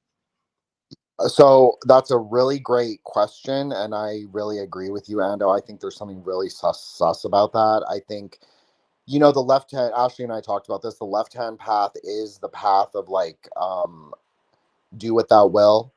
So if you apply that to politics, that's exactly what it is. And even from the French meaning, that's what it is. They sit on the left hand of the throne and the right hand of the altar. I mean, that was the saying. So I just think that I totally agree. I think that I personally don't really believe that what we know happened. It doesn't really make sense to me. I think it seems very weird, very occulted. I can't really read it symbolically, but I agree with you, Ando. I think that she was it's a very bizarre situation, and the crowd he ran with is a very strange intel connected, Brooklyn hipster crowd. I think it's a very strange scene. I had a good joke on it. It was a witch and a werewolf who are helping their friend become a ghost. 100%. I mean, that could be interesting of itself. So I'm tempted to keep with this Hawaii story once again as a historic correlation. I mean, what do you guys think? Can we play that on? Sure. I'm interested. Okay. I think there's so many parallel lines to be drawn. So yeah, here we go. This is where it's getting into Europeans making contact. Simon Metcalf cruised off the island of Maui in search of vengeance. Some of the native people had killed one of his crew in retaliation for Captain Metcalf's flogging of a noble chief for a perceived insult. And so now the American trader laid anchor at the village of Oluwalu, warmly called out to trade, and when 100 unarmed men and women paddled out with fruits and flowers, gave the order to bury them in cannon fire. Metcalf then fled the screaming bay. He had come to the islands to rendezvous with his son Thomas, who soon arrived in his own vessel to trade on Hawaii, ignorant of the deeds of his father. Hawaiians captured the ship, forced the crew overboard, and then beat them to death with paddles. They spared only one Isaac Davis for his brave spirit, and together with a captured member of the elder Metcalf's crew, John Young, they went before King Kamehameha. The king calmly offered the two prisoners a choice. They could be killed, or he could lavish them with houses and sumptuous feasts and several beautiful wives, on the condition that they remain in his service, as advisors who would train his soldiers to use the muskets and cannons from the captured ship. Young and Davis served him well thereafter and brokered trade with American and British ships, which had begun to frequent the islands in recent years. One trusted member of the king's court, Kaiana, had even visited China and America. Trade granted Kamehameha precisely what he wanted, hordes of guns and cannons to turn against his enemies. For the great Kahekili ruled Maui, and he had slaughtered many in his conquest of Oahu.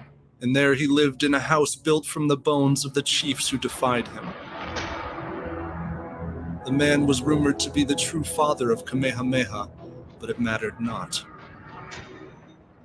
Kamehameha invaded Maui and battled against Kahekili's son, Kalanikupule. Young and Davis manned the cannons, and the Hawaiians killed so many that the river became dammed red with bodies. But Kamehameha did not conquer Maui then. In his absence, his old enemy Keua had burned through his kingdom on Hawaii. Kamehameha returned with his devastating gunners and forced Keua's army to retreat south into the terrible Ashlands. There, a volcano erupted, and a storm of subterranean poison killed hundreds of Keua's men. The elation of victory proved fleeting. Armed with his own guns, Kahekili mounted a coalition of the islands against Kamehameha. His invasion fleet ravaged the sacred temples along the northern shores of Hawaii. Kamehameha met them on the seas, and with muskets and cannons his men splintered and scattered the invaders. This island could not remain so divided. Kamehameha invited Keua to make peace, and the exhausted rebel came forth in a canoe. Above loomed the king's new lava stone temple atop the Hill of the Whale, and on the shoreline stood Kamehameha and his warriors. Keua could not trust it. He began to cut his own flesh so as to render himself unfit for sacrifice, but the king called out to reassure him. "Rise and come here, that we may know each other." So Keua approached, and when he stepped onto the beach, Kamehameha and his men killed him and all of his party. The king took their corpses up to the temple, melted their flesh from their bones, and harvested their mana. Thus Kamehameha ruled supreme over the island of Hawaii. Kahekili died in 1794, succeeded by his son Kalani Kupule on Oahu, who then conquered Maui and attempted to steal British trade ships for his fleet.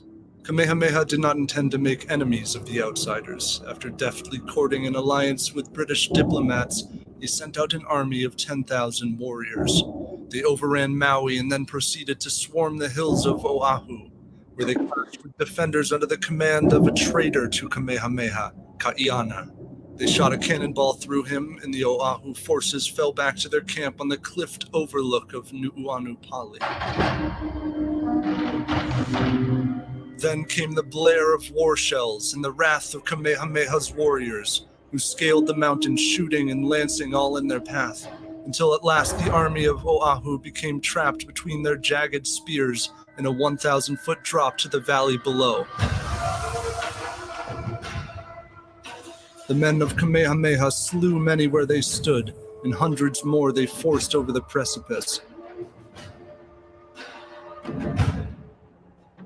The valley became covered in a sheet of mangled flesh, and the Hawaiians went to behead all of the dead so that their mana would pass to Kamehameha. The body of Kalani Kupule was not among them. Months later, they found him wounded in the mountains, dragged him before Kamehameha at the Hill of the Whale, and sacrificed him. All of the islands now answered to Kamehameha, all except Kauai and its adjacent island of Ni'ihau. Kamehameha launched an invasion of Kauai, but the fleet was thrown into a howling tempest. It was said that some of the survivors made it to the shores of Kauai, where fierce warriors captured and sacrificed them. Hawaiian warfare had long been absolute, no quarter given to civilians. One boy recalled watching Kamehameha's marauders overrun his village and kill his parents. When the boy attempted to escape with his 3-month-old brother, they speared the infant. But now Kamehameha was presented with a group of civilians who had years before defended their village by breaking a paddle over his head. The king pardoned them and declared the law of the splintered paddle. See to it that our aged, our women, and our children lie down to sleep by the roadside without fear of harm. Non-combatants would thereafter be protected by his sacred kapu. Under him, the... What do you think, OG? We haven't heard from you in a while. Oh man, I'm struggling. Well, I don't know. I think it would be fun to kick somebody into a volcano, though. You've got the spirit of a warrior, brother. Spirit of a warrior. But you know, I found that last part interesting, where there was like a change in the law. Like he said, the law of broken paddle, or what, splintered paddle. From here on, women and children will be protected. Yeah, just that was that's why I paused it here, because I thought that was kind of interesting. But any thoughts at this point? I mean, I'll go if no one else wants to go. I will say also, where you paused it, Mike, was really occulted. So right in the valley between the two mountains. But anyways, yeah. But I mean, honestly, the Hawaii stuff, there might be an idea there that they're opening the seals described in Revelation of John. So I've heard people talk about that. That's not necessarily like something I'm super versed in, but I kind of see it when they're talking about places in Central Asia or like Kazakhstan in that weird Masonic city that they have like very bizarre architecture with the golden pillars and the turquoise domes. And so I personally think that there's totally something there. I don't think that they claim any piece of land that isn't intentional. I've also heard talk about the 7 seals being opened and that the first one has just been opened. So that's also open very much to translation. Interpretation is the better word. One of the people who speaks about this is Jason Brashears from Archaics. So if anybody wants to see that slant on it, there's many others. Just like with everything with the Bible, it's all open to interpretation, and it has been interpreted many times through the ages as to be this is this and that's that and he's that person. But I think it's sort of it's being missed a little bit, the real interpretations. I'm not saying I've got them, but I think we're trying to bring that into. We have to bring it into the 3D. It does manifest in our world, but I think we're also trying to put things into a box too much in our own understanding, and we're not open enough to times and knowledge that we lack, because we're in this world and that was that world, and everything was done very differently, and things meant different things, and there were rituals that we could not possibly understand. But if you lived back then, it would just be an everyday normal thing. So, yeah, But that's the thing. We're teasing out this idea that things are reciprocal, or not reciprocal, but cyclic. Cyclic. Yeah, I agree. Yeah. 100%. Yeah, I mean that's what Jason says from Archaics. I know Stella's more of a Archaics. Like she has like the knowledge of what he says. I'm not. I'm just like very superficial. And even for me, like I feel very superficial in the things that I know. Maybe not in a Buddhist or tantric way, but definitely like with the other stuff, I feel very like out of my depth a lot of times. But I just, I kind of like read the text, I look at it, and I'm like, okay, this seems so similar. It's like crazy, actually, a lot of the times, like with the Malia thing from the, the Sydney Games. Like, I understand that from a tantric perspective, but honestly, it's so translatable to Kabbalah. So to me, that is just like crazy. And you do have a lot of people from certain religions that are in tantric Buddhism. So I'm just going to say that it's just really interesting that I'm clearly not the only one who sees like a similarity. Can I ask you, Jin? Jin the Ninja, are you of like Asian descent? Can I just ask you that? Oh yeah, of course. I've already talked about it on all my shows. So yeah, my dad's from Southeast Asia. So I've never said where, but he's from Indonesia. So but he's ethnic Chinese. And so, but you sound very American. You clearly grew up here, right? Yeah, I've grown up. Yeah, I grew up here. I went to I used to live in Toronto most of my life actually, and I went to high school in the U.S. And to an international school, and then I came back to Canada for university. So, well, I'll be generous and say that Canadians are American too, because we're all one continent. And I mean, this is my point. Like, I think geography. Okay, it's like I've already mentioned it, but I got into an argument, not an argument, but a bit of a spirited conversation with a brother-in-law of mine who's an MD, and we were talking about the laws of thermodynamics, and he tried to assert that they didn't really apply to biology, like to living systems. But I'm like, physics obviously applies to biology. Biology is fighting the forces of physics to stay alive, right? Entropy is everywhere.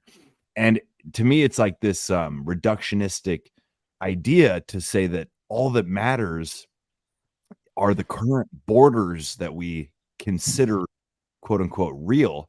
What matters is geography and geology. And what I mean when I say that is like the mountains and the valleys and the plains and the reality of the land in which you reside and the powers that are at play in that geographic area, right? These politics are just like a superficial skim over the surface of the world we exist in, and it's always subject to change, right? Am I making sense? 100%. I'm with you.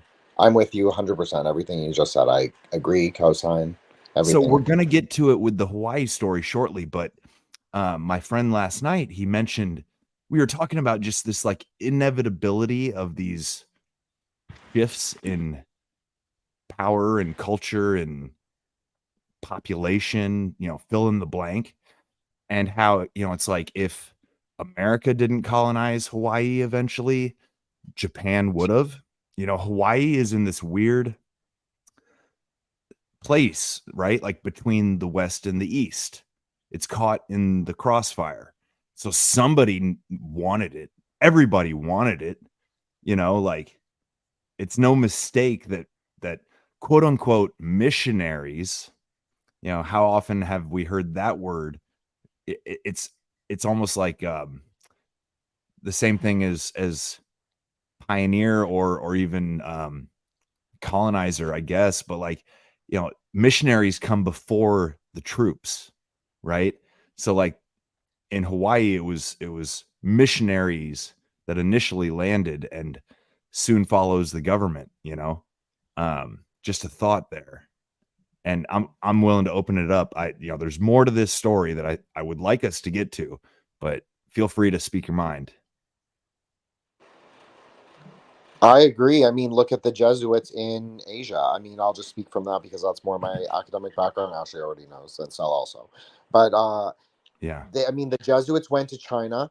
China still had existing Nestorian, Manichaean, and some other Eastern Orthodox church. That totally disappeared when the Jesuits ended up in Shanghai in like the 1680s, I want to say. So I just think that's really interesting. They were obviously looking for stuff. I know Ando brought up the Library of Alexandria. There's a library in China in the Xinjiang province where the Uyghurs live that is still preserved, and it has 200,000 texts of all different languages. So I just want to add that there are these like weird oasis libraries all over the desert, all over Mongolia, Manchuria. Like there's something very strange that we don't understand about exactly what you said, Mike, about the land that we live on. Like we don't really know what's like where we live. I think we don't know. Yeah, it's just like we don't know so much about the ocean still. There's so much about the ocean we haven't explored. We haven't been down certain depths. We have no idea, really. And same with space, I suppose, if it's not fake and gay.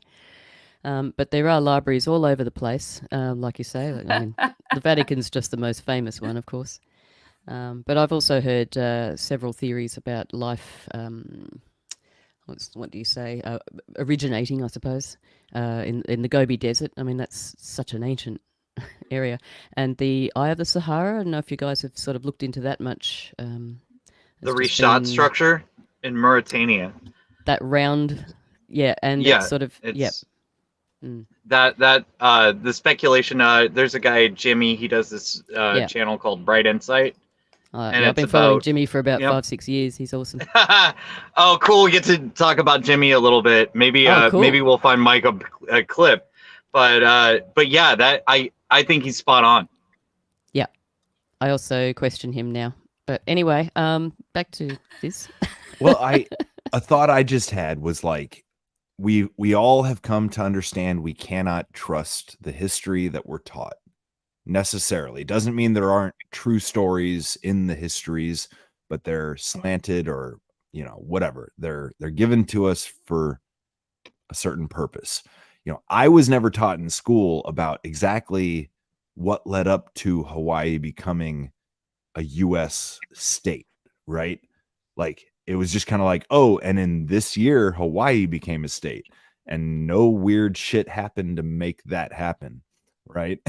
and yeah, I guess I don't have much to add there, but the history is fascinating. I will say, like, to me, Hawaii is interesting. Like my friend said, it's an image of like the grandness of the scale of time because of the geology of the islands and the fact that they're literally being born on one side and dying on the other, like they're withering away to erosion, but yet there's the lava flow. And why that is because, if you're a flat earther, you probably won't agree, but Supposedly it's because there's a heat, lava flow, but the continental shelf is moving over top of it, right? So an island pops up from the lava, moves on, the next island starts, and as they go, they wither. Anyways, my point in saying this is where I lived in Utah, you could also like observe the grandness of time like you can at the Grand Canyon, any canyon lands. You can see the layers of rock. And I talked about it last week, but the petroglyphs in the desert show that for some reason people chose to live there and they had time to etch art, and it was without a doubt spiritual in nature, much of it.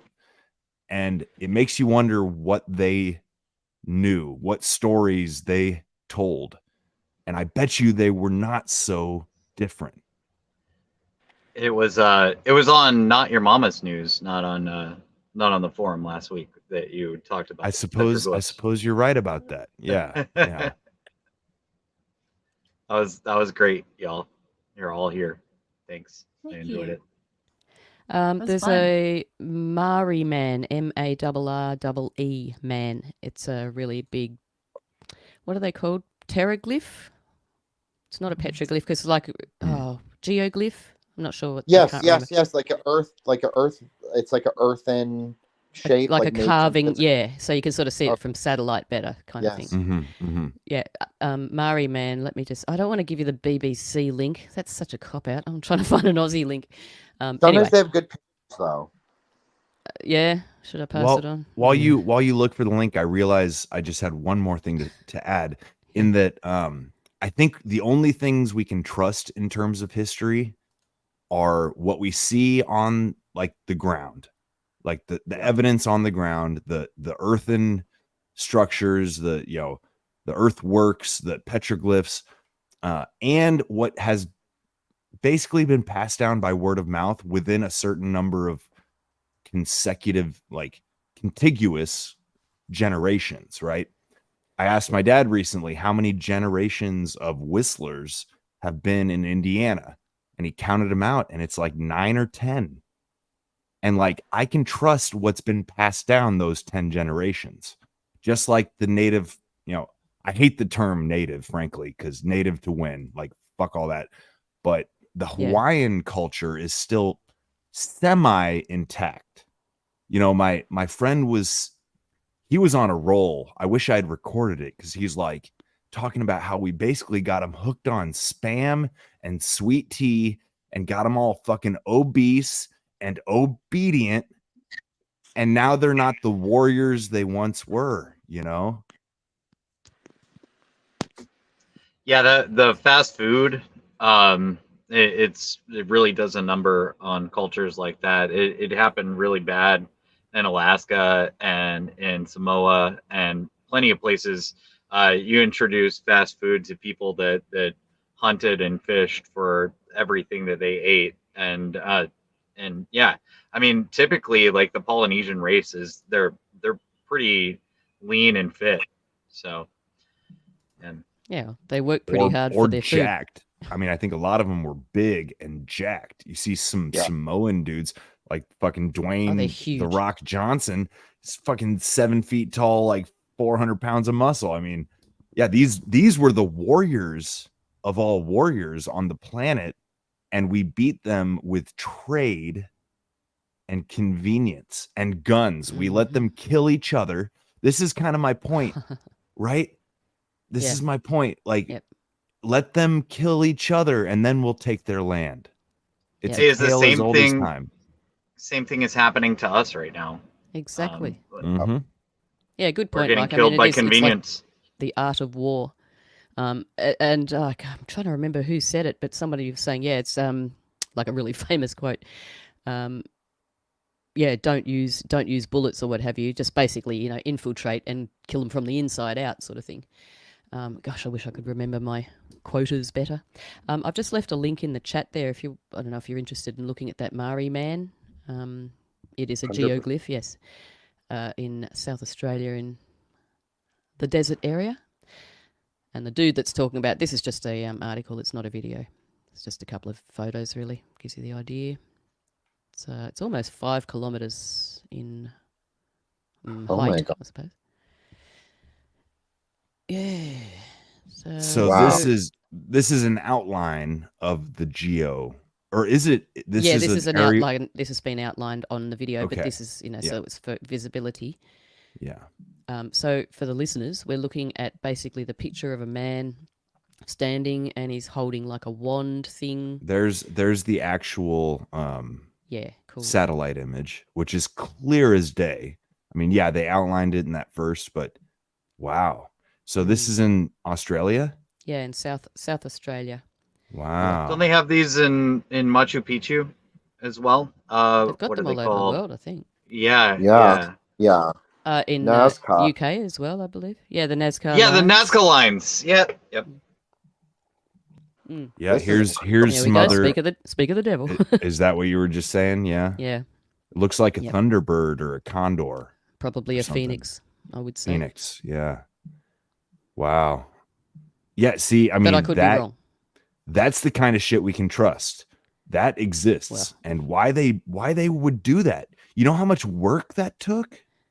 It's like some of the shit we see in the desert Southwest, or Stonehenge, or like you name it. It's like they did it for a fucking reason. They weren't stupid. It wasn't discovered until 1998. That's by crazy. an Outback pilot, yeah. So who knows how long it's been there? It's definitely, I would say, it's definitely not a hoax. It'd be far too hard to pull off.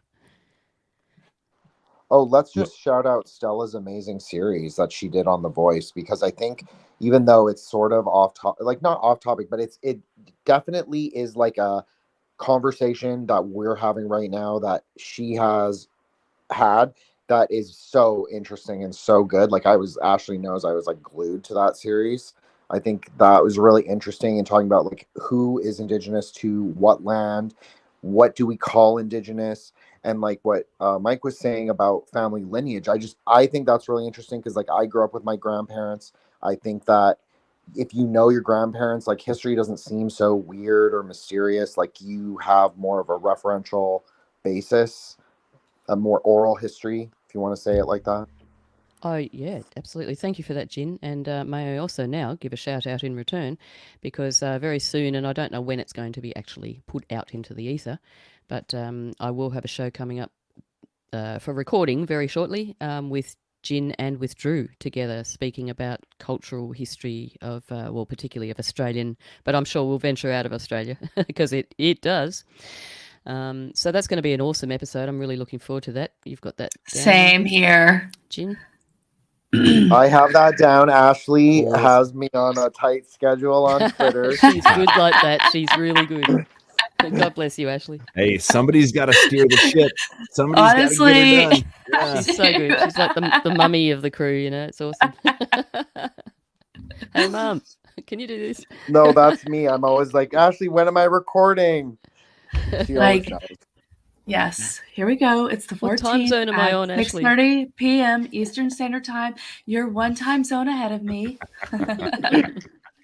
Hey, make it easy for him. Make it easy. I'm kind of that way too, Ashley. Like I'm as much as I can be a leaf on the wind, I was always the guy like, hey, are we going camping? Like, when are we leaving? When are we packing? Let's go. Let's do it. Let's make it happen. Yeah. Yeah, Otherwise, Mike we will all just drive sit you. around and talk about it for the rest of our lives. He'll drive you hard. He's like, oh, we got to get out of here. We got to do this. Hey, somebody's got to do it, But that's part of human, ecology, I suppose, really, because it's each different part of the body coming together, or each different part, playing a different part and coming together in one plan and working together and coexisting. Yeah. Well, I'm very tempted to go on with this Y thing. What do you say? Yeah, I'm here for it. Yeah. Sure, I was just offering a segue in case you needed one. It's a good segue because, if we have the time, I do have a couple just like what is human ecology type clips, or at least the foundation of that science, I'll say. But I want to finish this first. We'll do one thing at a time so we don't get too confused. But bookmark that segue. Yeah, here we go. The old chiefs had abandoned their incessant warring, and the king preserved alliances with dozens of strategic marriages, including one to the 12-year-old Keopuolani, the exalted daughter of his slain enemy, Kiwala'o.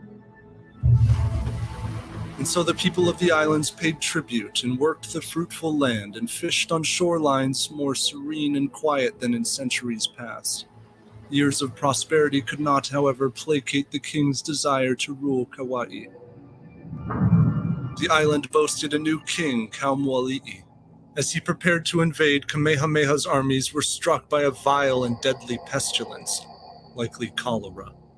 It seemed a punishment from the gods. 3 men were accused of eating foods forbidden under the kapu, so Kamehameha had their eyes torn from their skulls and their limbs snapped, and then he sacrificed them. In 1810, the king prepared for a renewed assault on Kauai, but first sent a letter to a distant monarch, King George III. His putative ally, the British Crown, was facing the might of Napoleon Bonaparte, and Kamehameha leveraged this. I'm sorry to hear you're being at war with so many powers, and I so far off cannot assist you. Should any of the powers which you are at war with molest me, I shall expect your protection.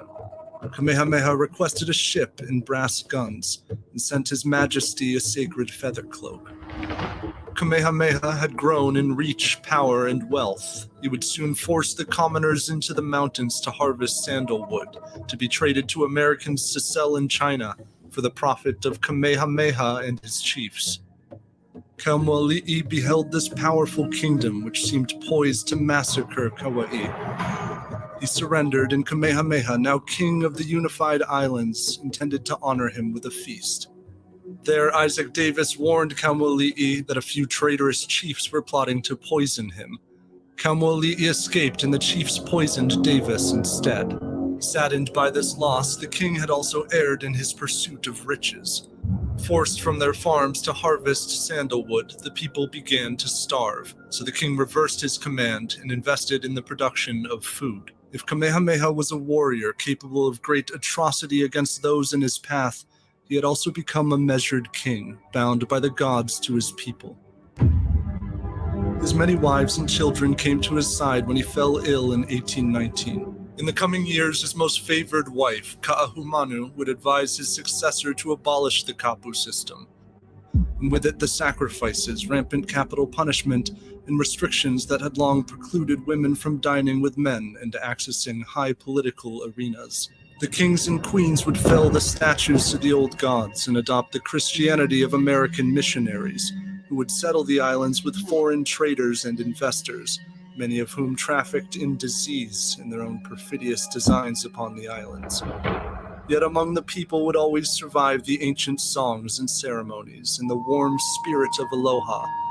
And for now, King Kamehameha died in an age of peace, having fulfilled a prophecy, and all of the islands stood united under the kingdom of Hawaii.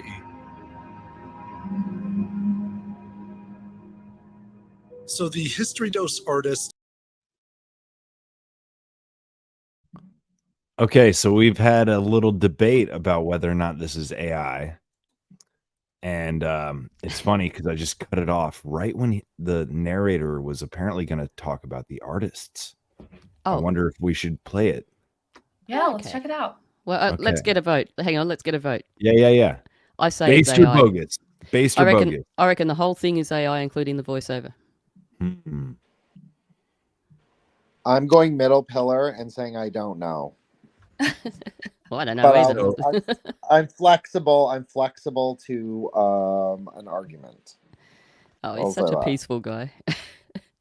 So, it's posted a year ago, and I see your point, Stella, in the comments. It's not like the AI has not existed prior to our access, but it was, I mean, just about a year ago, I think, when ChatGPT kind of hit the scene. Yeah, and I mean, that's pretty basic stuff. Like, that's not very, refined. It looks more like a brush painting, That's why I thought, I wonder if it is art taken from a couple of decades ago or something, or whether it's AI. I'm feeling AI. Anyway, it's where I'd put my dollar. It was January, like clockwork. It was January, and it was we all knew. Well, all the people that think like us knew that it was going to be the story of the year. It was going to be the thing that everybody's talking about. It's 10 months later or 9 months later, and yeah, that's it's changed everything. Interesting. I mean, it might be AI. Let's see what it says about the artist here. United under the Kingdom of Hawaii.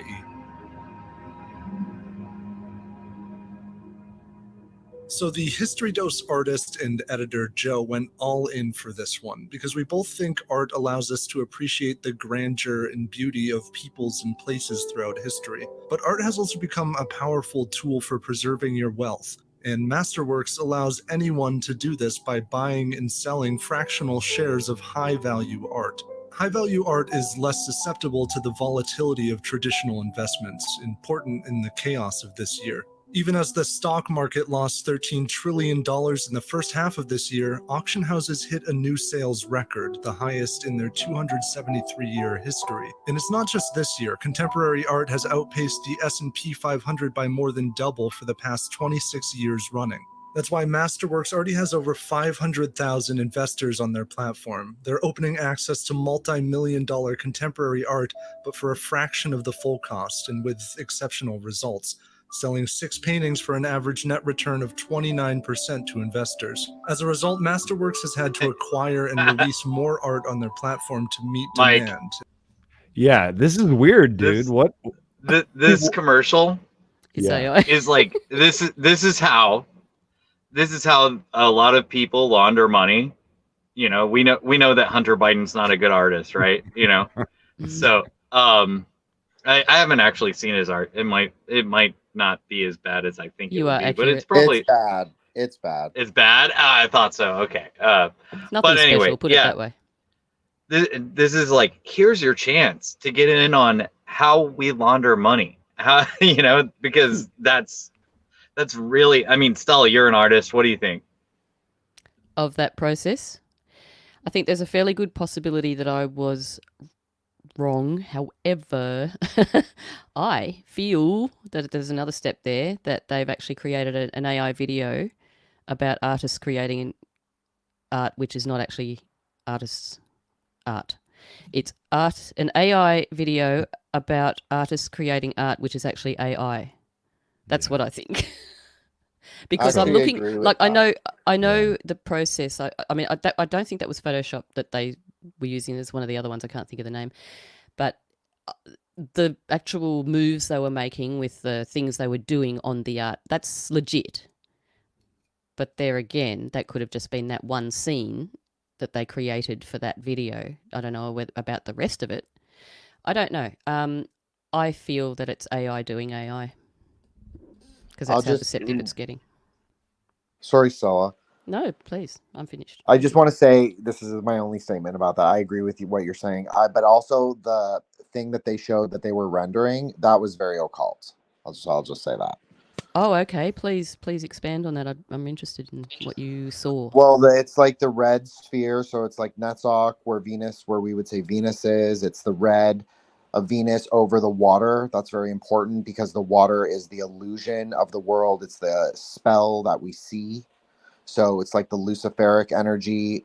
The gemstone of Venus is a diamond. So if you think of a diamond, it refracts light, right? So It's the same idea, but the sphere itself was considered to be red with a white core. So I thought that was very interesting. Is there any chance we could just look at that little bit again, Mike? Even if just visually. Yeah, that is extremely interesting. And also the diamond, I mean, immediately you think of facets. So light is going to be reflected into all sorts of different angles and areas. Just as a by the way. But yeah, I wouldn't mind looking at that again now. Yeah, I'm pulling it up. Sorry, I was just eating. No, you're right. Eating a snack. You go for it. All right, this image. Yeah, that's the one. It's where they're creating that bit. I think it's the last bit. And even look how it's murky. Like there's like a murky brown kind of like, and it's obfuscated. And there's almost like a like a serpentine thing that they did where they made it like with the earthenworks. That's, or like a road almost, where the road ends in the sphere of light. I know it's like the reflection, but if you're like thinking, if you're walking like even in Tantra, we call it Tantra Marga. So it's like the path of Tantra. So that's, to me, like if I saw that in like an iconographic image, that's how I would understand it. So I just think that's very interesting. And the obfuscation of the brown, we would say, is like dragon energy. It's like the dragon mystifying the sphere, just like Marx would say, like the mystification of capitalism. That's very similar idea. Right. And the wave about to break in the foreground. Possibly. I don't know. Yeah, it's who knows? It's very hard to tell reality from AI now. It's getting harder and harder and harder every minute. I did a quick search about Masterworks, and I don't know, Google's fucking useless. So yeah, most of it's AI. 100%. Yeah. Unfortunately, it's true. I think we're up to something like 90% of the internet is basically AI now. Something. Well, I guess I don't know that's how the you thing. measure It's that. even this history, it's gone through some kind of filter. But I guess my point is, the more recent the history, maybe the more you can sort of trust it. But I guess. Oh gosh, I'd it's say the other not. way around. Yeah, actually. probably not. I don't know, dude. The Hawaii story was totally foreign to me until I started talking to my buddy about it. I'm like, I don't even know, man. Yeah. How this island chain became ours. Like, I assume it's because we wanted it and we fucking took it. And that's pretty much what I've gathered. If you can learn from history, that seems to be the pattern. So do we trust Ted? Because this is like where the last video left off. There's a TED video that picks up, and it's only 5 minutes, so it's not nearly as long. But this is about like basically how it became ours. When I say ours, I mean our governments. But I think It's really relevant to keep talking about this because you know how things can just sort of disappear quickly and get kind of like become a memory all of a sudden. I think we've really got to keep this in the forefront of our thinking, I believe, because it's bloody nefarious. Yeah.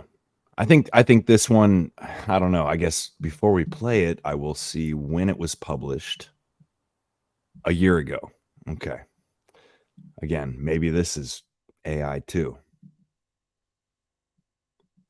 It says, okay, I'll pause. For the listener, it says, my love for my homeland and my beloved people, the bones of my bones, the blood of my blood, aloha, aloha, aloha, which was a quote by Queen Liliuokalani. I think you'd say that. Oh, we're muted. My bad.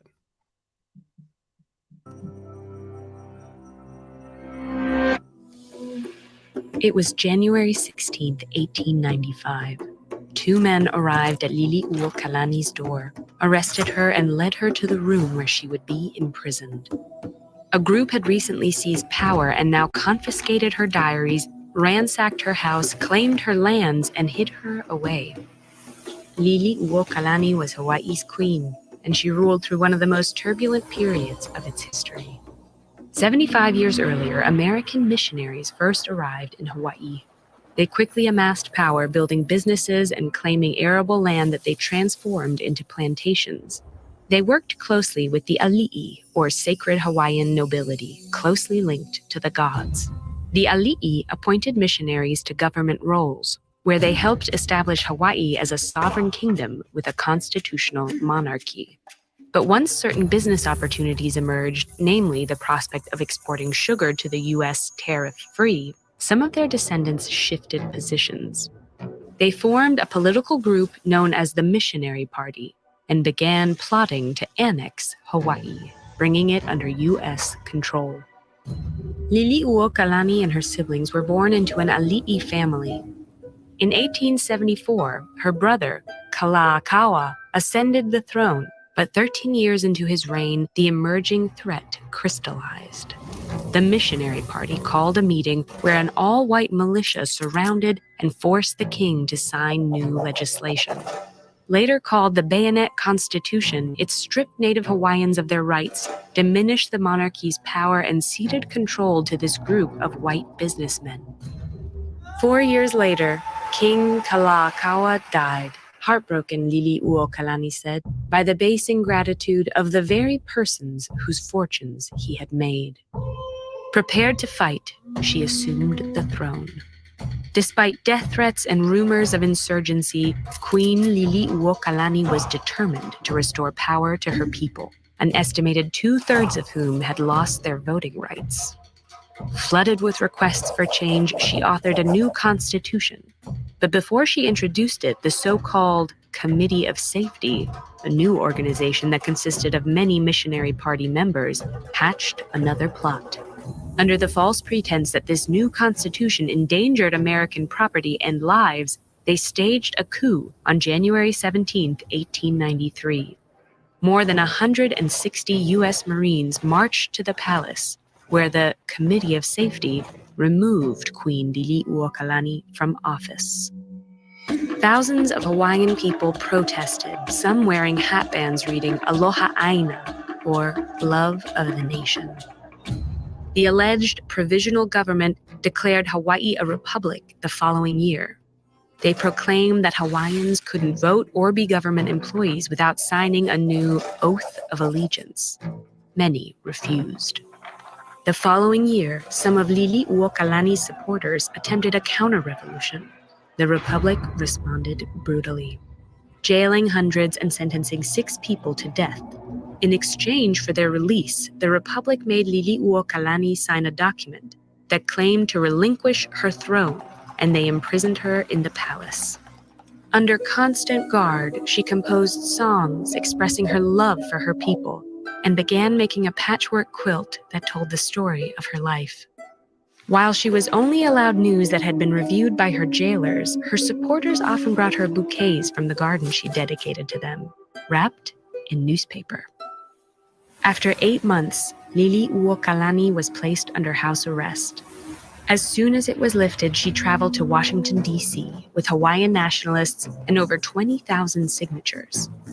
There, they successfully convinced Congress to halt the Republic's annexation treaty. But the following year, the Spanish-American War began. Seeing Hawaii as a strategic military base, President William McKinley declared it a U.S. territory on July 7, 1898. Breaking international law and devastating Queen Liliuokalani and her people. She spent the rest of her life petitioning for the restoration of her lands, Native Hawaiian rights, and national liberation. When she died in 1917, these dreams were unrealized. A member of the group that forced Queen Liliuokalani out of office once declared, "If we are ever to have peace and annexation, the first thing to do is obliterate the past." They failed at this goal. Queen Liliuokalani left a resilient legacy. Her commitment to her land and people never wavered, and many Hawaiians continue to fight in her memory. Speaking of Hawaii's children, Queen Liliuokalani said, "It is for them that I would give the last drop of my blood." Long before Queen Liliuokalani's reign, another queen. Okay. What do we think? AI? It could be.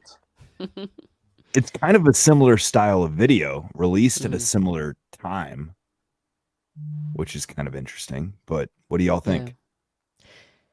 Well, getting around the actual production of the video, as far as the content goes, it's hard not to draw the parallels of what's happening now, because I heard 2 things there, which is exactly what's happened here. Is first thing, well, they try to obliterate history.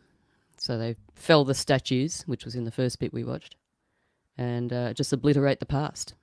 So they're setting, the new precedent for what's going to happen now, We're seeing that as well in our current times. So and they're committing... there's nothing new under the sun. It's always the same art of war. Sorry, Ash. Exactly. No, but I was just going to say they're they're killing people while they're doing it, and they're committing crimes that are considered crimes against humanity and getting away with it. So it's frustrating, and it definitely I was also seeing, I was like, that sounds really familiar. That sounds familiar. That sounds familiar. Mm-hmm. Same old thing. I just want to point out that the date of annexation is also an 11. So I thought that was really interesting. And Very. then also they made her a lot browner in the animation. She's like more of like a mid caramel color. And if you look at photographs of her, they made her a lot darker than she really is. And then the other thing I'll say is that you need remember the beginning of the video, they showed how the landed aristocracy, because traditional Hawaii was a very class society. So they had those people collaborating with the missionaries. What the video didn't say is that those people collaborated the entire time. They also collaborated against the queen. So there is still like a mixed race. It reminds me of like when you and Drew Stella say like the Canberra natives or like the urban natives. That's kind of like still exists that are very well off. Like it's a small percentage, but it's like people are making a ton of money. So that's where I thought was interesting. Yeah, very. But did we get booted from YouTube? Is that what somebody just said? Yeah, it looked like it did just for a moment, but it's back up now. So. Oh, interesting. Oh, is it? Yeah. We were using like TED. It is on my end. So, Yep, I'm with you. That was weird because it said that it was suspended, but weird. I saw that. Anywho, I think we're still live. But yeah, I just checked it. It's fine. Yeah. I'm watching it on my iPad. A little bit of a delay, but apart from that, it's to be expected. You know, in terms of, I think it's actually really useful to ask this question, AI generated or not. Whether or not the information's valid is sort of a secondary question. But in terms of like the voiceover versus the visuals, my guess at this point, because the first video was all still images, it's very possible that those were AI images versus the second video was animated. And I think it struck me more as having a human influence. But I think maybe both of the voiceovers were computer generated. Doesn't mean it was necessarily AI, because they've been doing voice generated or computer generated voices for a long time. That's a lot simpler than a large language model, gathering the information, making sense of it, and spitting it back out. But I'm not sure in any event. It could very well have been AI or person animated. However, it's all done with computer and basically AI. But I know the separation. I know what you're saying. But the thing, I mean, you do know that there is video versions of AI, don't you? That they will. Same thing along with images. You just do the same thing, but it creates video. So that's nothing really that new. And the other thing that I've noticed is, well, yeah, you're right that, I mean, you can sample your own voice and use that as AI voiceover for your own videos. So basically it just means that you're not creating things like gaps with stuttering or you forget something or what have you. So it's just nice and smooth. There's no mistakes, what have you, because it's all computer. You just typed in the script, but it's still your voice. So a lot of people wouldn't have any idea that you've actually created an AI voice of your own. So, but if they're discerning, they would. Like, I'm thinking about how I'm working on my audiobook, and part of the truth of what I'm putting out is that I stutter and that I misspeak. And I know that AI will get good enough to replicate even that, but for now, I think it already is. Still, maybe so. Man, it'd be so much easier just to run my book through AI and have it narrate it for me. I have no doubt that you are able to do that now. You probably were able to do that a year ago. Yeah, I probably could have had more. AI write the whole book if I wanted to, but then it wouldn't have a soul. Well, this is what's happening because people just need. You don't even have to have an idea. If somebody goes, I might write a book. So then they sit down and the first question is, I want to write a book. Tell me what to write about. And freaking AI will come up with a whole bunch of suggestions of what the book can be written about. And then you go, okay, I want it to be 12 chapters. So now you name the chapters. So AI comes back with the names of the 12 chapters. And then, okay, write chapter 1 in this vein about this rough topic. And then so it just churns out the whole thing. It's beyond a joke, really. I mean, it's going to be really hard. In fact, I see, and I'm thinking about this niche actually. I'm hope I'm going to be alive long enough to get to the end of this cycle, so the pendulum actually swings back. And I'm thinking about heading towards more organic, sort of like it's all going to swing back to, oh, is that human? Is that organic? Oh, wow. You know, so I want to get ahead of the curve and try to get good at something organic. I don't know, calligraphy or something. I don't know. But I could see that sort of going to happen. Yeah, I think that'll happen with food, especially. Yeah. Oh, that's homegrown. I will give you my left nut. Yeah. Very much. You know, like, yeah. No, seriously, you're not wrong. Like this world's like increasingly artificial, so the authentic shit when you find it is so sweet. Yes, it's like receiving a handwritten letter now. And I've had the pleasure of receiving one from Ashley, and that's the first handwritten letter I've received probably since, let me think, maybe, I don't know, 1999, something like that. So, and I'm serious. So, well, ever since the advent of email, I suppose, whenever that was. Well, I can say OG's written a couple handwritten notes to me, and I appreciate each one. That's awesome. Mm-hmm. Yeah. Yeah, so I got the parallel front of my my copy of Hey Duke 2029 signed by Michael Whistler. So I have. There you go. There you go. Scratched. Yeah. Nice. But this scratch. reminds me of you know, I know Ashley also listens to Media Monarchy, but he always says they steal the real and sell you the fake, and that's basically what we're seeing here. I mean, they're trying to take every human function and turn it into some kind of digitized thing. It'll even everything that's like extremely natural. Even, you know, at some point people will be fake pooping or something. You know, I don't know. It's just such a mess.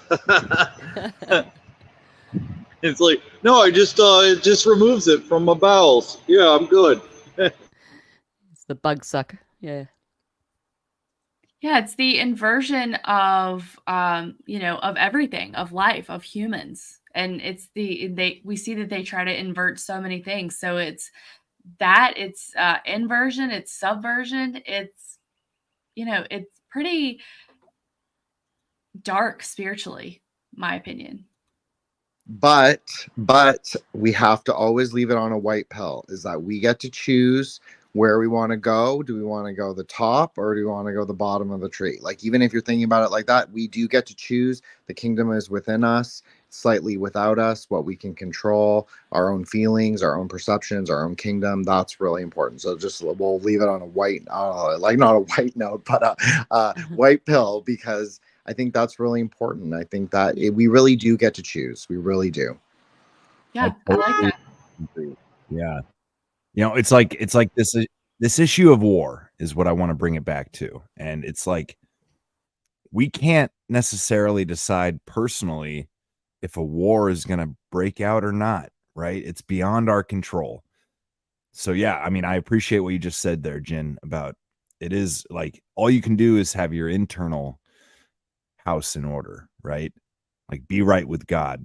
I do have like 2 more clips I wouldn't mind sharing. I mean, anybody that needs to leave, you know, as always, you're free to come and go as you wish from the forum, but you guys game to keep going a little longer? Yes. Absolutely. Just do it. All right. Legend. Rock and roll, y'all. I gotta quit. Maybe I just gotta quit giving y'all the out and just trudge on, whether you like it or not. This guy, I'm pretty sure is a real live human. Okay. He's too we'll see about that. He's too sure about that? AI. I'm not sure, but let's I find will out. say that several years ago, even like 2017, I was watching Crash Course videos because they had quick videos that would simplify anatomy, A&P, and kinesiology. So I watched quite a bit of that. Well, there's a little bit of a, I guess you'd say, endorsement. Yeah, let's see what this nerd has to say. Hi, I'm John Green. This is Crash Course World History, and today we're going to respond to your many requests and talk about a controversial subject.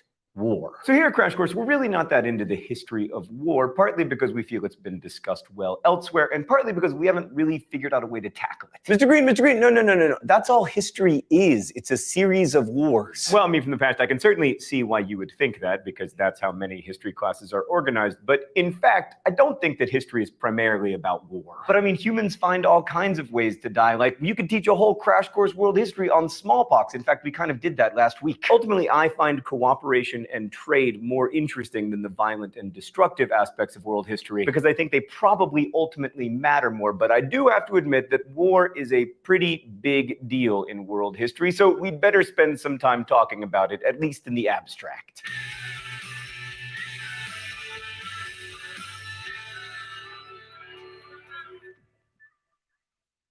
So today we're going to focus on the question of why people fight, and more specifically, why human beings go to war. Like, to put it another way, we're going to look at whether making war is part of, quote, human nature. This gets into some nitpicky, how many angels can you fit on the head of a pin questions about nature, but we're just going to put those aside for now. So are human beings hardwired to fight and kill each other? Well, that's a question that philosophers have been asking for a long time. Like, Nietzsche summed it up this way: I am by nature warlike. To attack is among my instincts. But he was Nietzsche. He had a number of instincts that I'm pretty sure were not universal. Anyway, that attitude might explain why Nietzsche is so popular among the group most likely to go to war, young men. Now, among slightly less scary philosophers, the question of humans' warlike nature is often described as a debate between Hobbes, who saw humans as warlike and violent, and Rousseau, who thought that humanity was naturally peaceful until civilization came along. And we've heard echoes of this debate throughout our study of world history, like, were we better off as foragers when we had way more time for scootily pooping? Stupid civilization always ruining everything.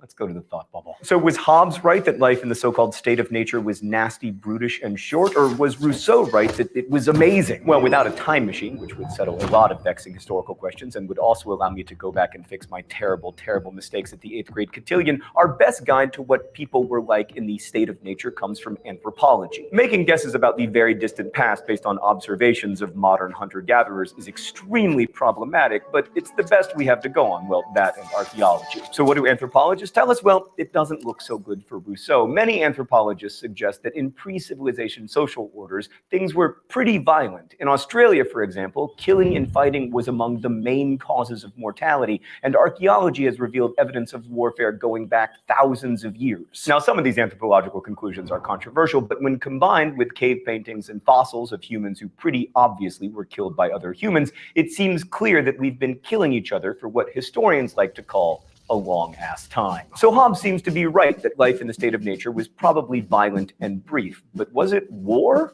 Again, anthropologists can give us some guidance here. Some studies have reported relatively large-scale group confrontations similar to battles, but these tend to be largely symbolic, and they often don't result in much killing. Most of the actual violence that hunter-gatherers commit against each other takes place during raids, in which one group sneaks up upon another and attacks. So in the end, there may be like a very violent middle path between the individual killings in like Cain v. Abel and the modern wars that we see today. But why are we seemingly so hardwired toward violence? Well, it might be evolution. Thanks, Thought Bubble. So I want to be really clear about something. We may have aggression in our genes, but you can't kill people. And also, you don't have to. Many of us, most of us, in fact, make it all the way through life without killing a single person. So I think it's going too far to say that our genes have like made us into stone cold killers. But it is possible that aggression is an innate trait in humans. And under the right conditions, maybe it finds its expression in violence and war. Now, we should all be very skeptical about applying evolutionary biology to cultural characteristics like warlike behavior, because Darwin's ideas have been misused to explain all sorts of unpleasant things, especially in 19th century concepts about race. You know, if you're in a structurally privileged position in the social order, it's easy enough to be like, I wonder how I got here. probably natural selection, when in fact, slavery was not a function of biology, it was a function of oppression. And another reason we should be aware is that we often refer to cultures evolving very quickly, like often in a generation, but biological evolution takes a lot longer. That said, there are a few ways that evolutionary imperatives could contribute to a warlike human nature. We'll start with the idea that it is a biological imperative to pass on genetic traits to successive generations. Because our close relatives and kin contain the most genetic material in common, we naturally want to protect them and ensure the continued survival of our genes, so we might be expected to fight in order to protect members of our kin group. But then again, trying to protect your family from harm is somewhat different from killing other people's families. Well, here's where it's helpful to remember that for the vast majority of human history, war consisted of raiding. It was about taking stuff from other people's kin groups so that your kin group could have that stuff. For 99% of human history, that's how we fought, not as organized states warring with each other. So let's stop even thinking about like groups of humans or even individual humans and think for a second about genes. Insofar as genes want anything, they want to go on. Life wishes to continue. And for those human genes to go on, they needed humans to go on. And for that, we need two resources: food and sex, both of which could be quite scarce in the many millennia before we settled down into agricultural-based societies. It occurs to me they're also quite scarce in most American high schools, unless you consider Cheetos food. So you can easily see how the competition for these two resources could become violent and might provide an evolutionary explanation for war. Like skill in fighting meant more access to food in the form of better hunting grounds. It also meant more food because you were better at fighting the food too. And there's a more horrifying aspect to this as well, which is that in many of these raids, women were the principal goal. They were to be acquired. Also, as we know from the Odyssey, fighting has a tendency to breed more fighting. Like, you kill my friend, it makes it more likely that I'm going to kill you. I'm not going to kill you, but seriously, don't kill any of my friends. Okay, I'm gonna cut it off there. He goes on a bit more, but I think you get the idea, right? This video is obviously like a very simple explanation, but I think there's truth there. Like, it does boil down to protecting your kin and your friends, and the propaganda is the only way they can get us to do it. Anybody? No, I agree with that. I think that, I mean, okay, so Brett Weinstein just tweeted a thing about how we're going to bloodlet to the gods of war. I mean, that's very weird thing to like. That's a very strange phrasing, I think. I think, I think that they, whoever they are, we've obviously, you guys have discussed it a million times on everyone's show, and I've discussed it on my episode. So, I mean, whoever they are, they love war, at least a faction of them. That seems to be like a mechanism for them to do some of the things they want. Now, I do think that there's another faction. I don't personally see it as like a unified whole. Just because I think that there are different goals and different kind of like agendas. Like, I think the progressivism, that is definitely like a different thing than the necessarily like the neocon warhawks, but obviously they love to do like the dialectical inversion where they merge everything together and then kind of like tease it all out again. So then they kind of like move us leftward with by doing that. So I think that there is something to that, and I do think that when it comes down to it, we are very tribal. But for all the bad things the internet has ever given us, we can have discussions like this. And we can, and this is, I'm not trying to be like weird, but this is kind of magical what we're doing. So, and this is breaking the dialectic. And Ashley and I talk a lot about this. And on our episodes, is that this is exactly what it is. It's the arrow of the trivium. It's breaking the dialectic. So, we just got to do what we got to do. And when we say that, that means that their spell's not as strong. That's really what it means. Yeah, and let's not forget that war is big business. It's all, again, multifaceted. Boy, is that the word of the decade or the millennium? Yes. Where it's big business. It keeps everyone in fear, keeps them looking like heroes, keeping us safe. It steers the ship of the narrative. It creates chaos. There's so many things. So war is excellent for them. Yeah, and on a spiritual level, I think that because lately I've been looking at these multifaceted themes that are sort of put forth to us, and like we're herded into these. I feel like there is the materialist aspect, and then like what we see of the observable here on earth. But then I think that there's a whole other spiritual level to that. So they're meeting all these bullet points, but they're also causing trauma, that they're causing fear, they're causing pain. And I kind of feel like that does something for, the predator class on a dark magic or spiritual plane, as well as all the damage it does in the material. Sorry, go ahead, Stella. Yeah, sorry. Well, trauma keeps people compliant, so they have to keep us in a constant state of trauma. And it is true. What's happening in the spiritual will manifest into this dimension, and that's what's happening. And they're making certain things manifest. That's what a ritual is. So we must expect what's happening in the spiritual realm to also appear here. It's fairly obvious. I mean, you'd have to be blind not to see that things have ramped up, particularly of late. Yeah, I agree. I think that they're definitely doing their spells. We're doing our white magic spells, we'll call it, by doing this, like just discussing it, but it's magic. So that's what we're doing. And so many other people are doing it. And yes, the internet seems very divided right now, but this is exactly what it seemed like at the beginning of Ukraine. Like, I remember it so clearly. The libertarians were all like based and red pilled, and we were all like anti-mask and like, fuck lockdowns, fuck the vax, like, or you know what I mean. Anyway, so that, we were all like on the same page, and then suddenly the war breaks out, and then it was like completely divided again. So that's a kind of like, that's a dialectical process that they're doing as well. So they're trying to get everybody into the different camps, right and left. And you know what, people have way more in common, way more in common. Like, I'm not a big fan of those two Abrahamic religions that are, doing their thing right now, but we really do have more in common than not. And I just think, like, we just got to push past our own bullshit sometimes. And I don't like leftism there.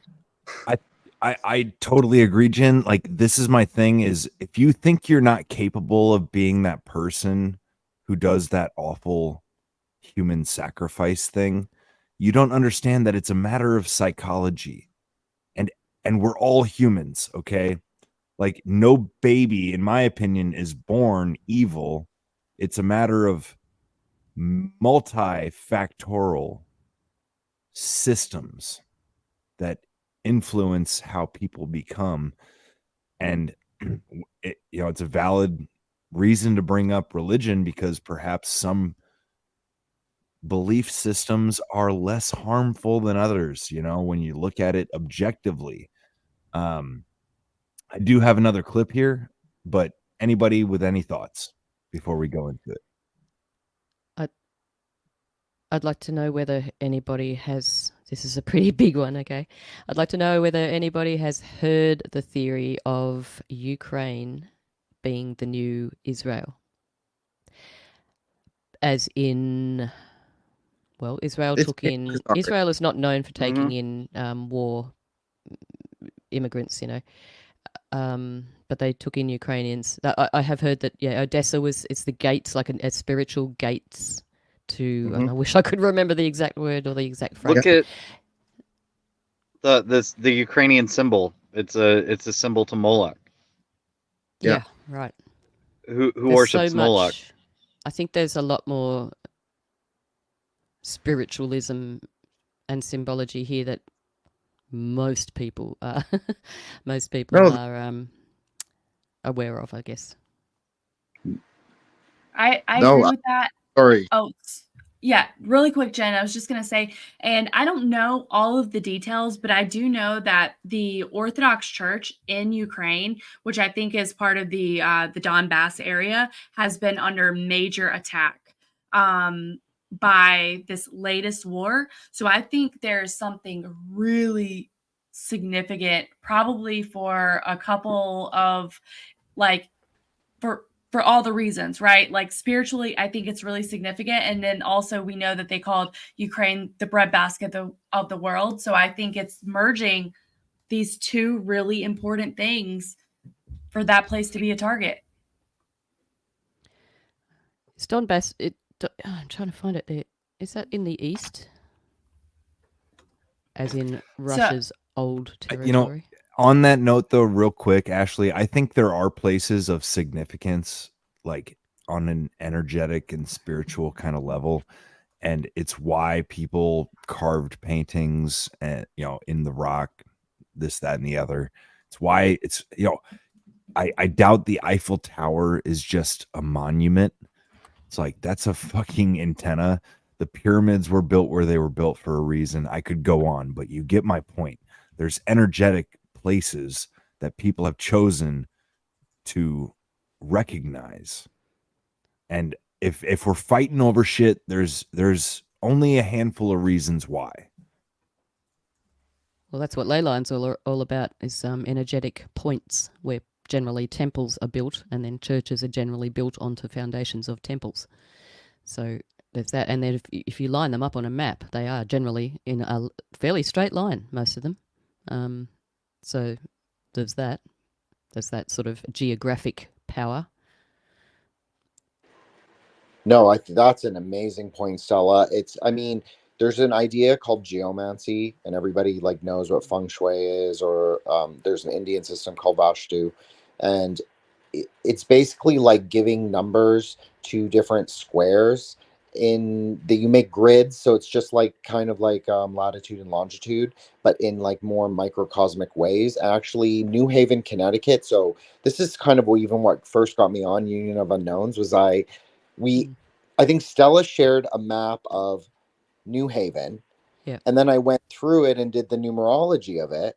And it was really crazy. And all the squares were 666, the whole town.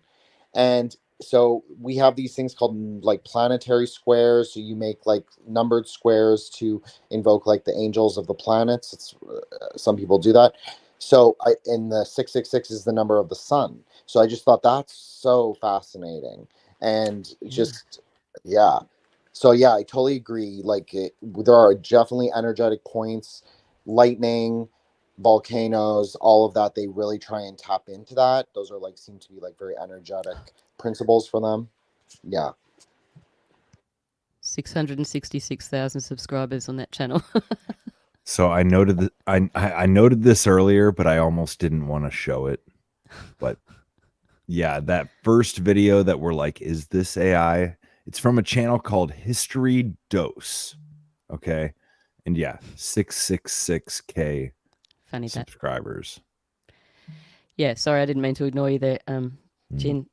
That was, very valid. I would really love to talk about this a little bit more on our episode when we're coming up. That would be really good, because I'm sure it works in with the song lines of Australia, etc.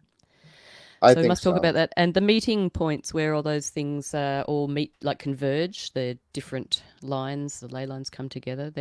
It's not a pentagram, is it? No, it's a 6-point star, I think, that it forms.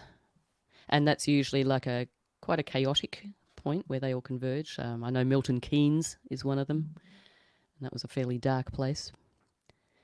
Don't know what it is like today, but so yeah, it's it has some bearing. Sorry, Sal, I didn't mean to interrupt. No, that's totally right. Okay, well, it's hard for me because I'm used to doing my solo episodes or with Ashley and General Lee, so I just kind of go and then let anyone interrupt me, and then we just kind of do it. But it's cool to do in a big group too. Go for it. But no, I totally agree, and I also think someone I've podcasted with, Headless Giant, he's really great at the archaeology, or not archaeology, but the kind of the mapping of Washington DC. That's his thing. So if you guys want to have him on, I'm sure he'd love to come on and do a decode of Washington DC and Rome and the Vatican, because that's really his specialty, not mine. So yeah. Oh, that'd be great. Yeah, I'd love to see him do one on Canberra in Australia. Oh, that would be really interesting. It sure would. That's full of symbology as well, if you look at it from, just like All any other capital centers. cities. Yep. And of course, that's where the government reside. That's where the circus tent is.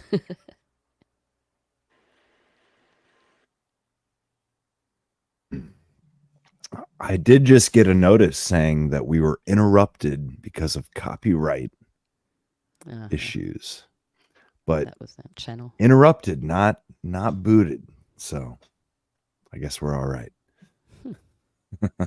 Cool. Thanks, YouTube. Yeah, thanks. Oh, censorship god. Fuck them. Fuck those assholes. All right, so I do have something here that I think is worthy of showing. Once again, I think a lot of this is spiritual. A lot of this is hijacking our innate psychology and this idea of human ecology. Our innate psychology. Human ecology is this. It's what I studied, and the basis of it is super simple. You know, how do people and their environment interact? And by environment, that means everything: social, physical, cultural, political, fill in the blank. But when it comes to breaking down why do people do what they do, I think this is useful. It's a very simple theory, but it's worth hearing expressed in its entirety. So here we go. All children exist within a social context that shapes them and is shaped by them. This two-way interaction is at the heart of the ecological systems model proposed by the psychologist Yuri Bronfenbrenner. He suggested that child development can be understood within this model that accounts for both nature and nurture. So not only a child's biological and psychological traits, but all the social and environmental influences like family, school, community, culture, and belief systems, and all the interactions that influence behaviours, events, and outcomes. There are 5 systems of influence in Bronfenbrenner's model. The microsystem is comprised of the individual child and those they directly interact with, such as family, friends, neighbours, school, and service providers. The mesosystem is concerned with social connections, relationships, links, or interactions between the various settings in the microsystem. The exosystem is the broader social context, and it includes the political, legal, educational, and health systems, and the job market. The macrosystem includes social norms, cultural mores, religious beliefs, and the dominant ideologies which are the drivers of laws, policies, and practices. These 4 systems are embedded in a 5th system, the chronosystem, which is concerned with time, individual time as in personal biology and biography, historical or social, cyclical as in the changing of the seasons or the celebration of anniversaries, and future time. Each system influences and is influenced by other systems. So a change in one has the potential to produce a change in another. Let's look at the example of substance use in the ecological system. At the microsystem level, maternal substance use can affect the development of the unborn baby, the inner world. An infant exposed to alcohol in utero may develop any one of 3 fetal alcohol spectrum disorders, which can result in abnormal facial features, small head size, growth deficit, poor coordination, hyperactive behaviour, difficulty with attention, and poor memory, which will, of course, affect the child's behaviour and the relational responses to that child in the mesosystem. Still at the microsystem level, substance use can influence the child. Okay, I'm pausing it because I'm realizing I didn't watch this whole video, and it seems like it's just going to be about substance abuse. I don't know. I don't know if she just goes on about that one example, but the point is that everything, I would add another ring to this circle, like the spiritual system, the metaphysical system. But yep, there is one that covers religion there somewhere. I think it was the 3rd circle. Well, that's what you've been taught. Oh, It's okay, your yeah. religious belief structure. Indoctrination type religion. It's or not necessarily everything that exists within that realm, right? That's what we're kind of getting at here.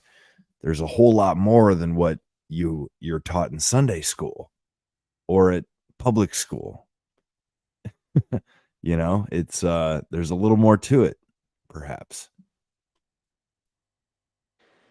I just want to offer this because I thought that was very interesting. The clip is that they wrote it in spheres, and we've been talking about like this whole time, at least I have, is about the densities of the Kabbalah spheres, and there are 4.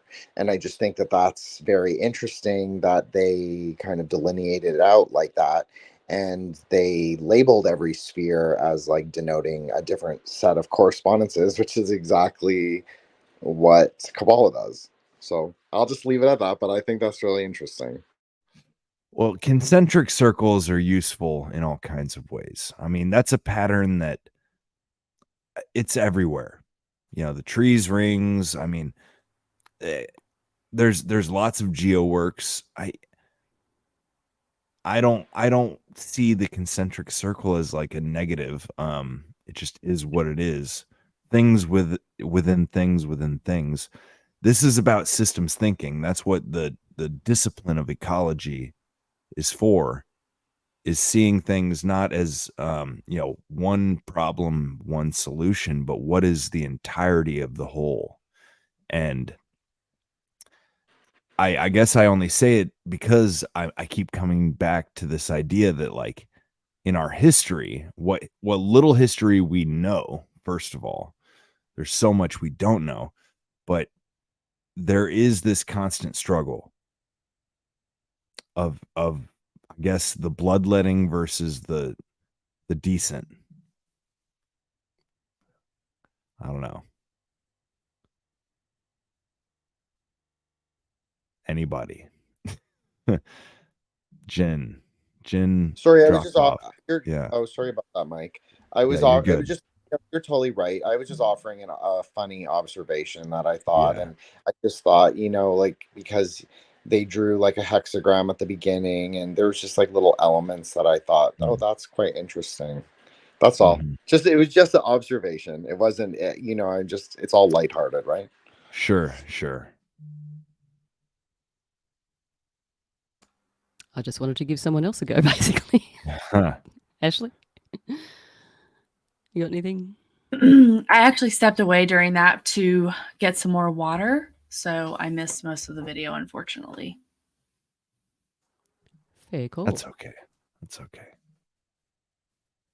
Well, okay.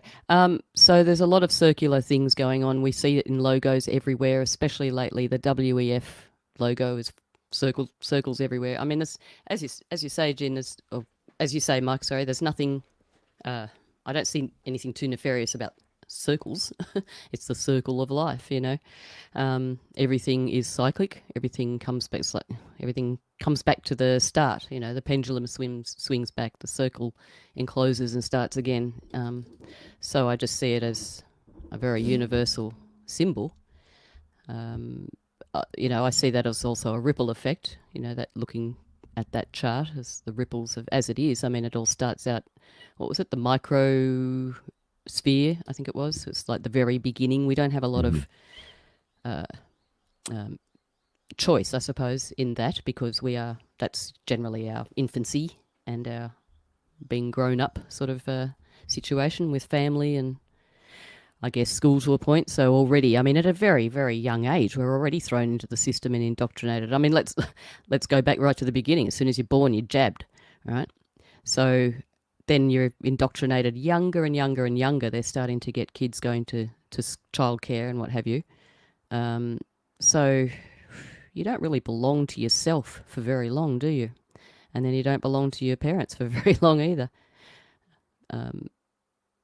Yeah, it's not long till you're turned out into the world and the world shapes you like a piece of plasticine.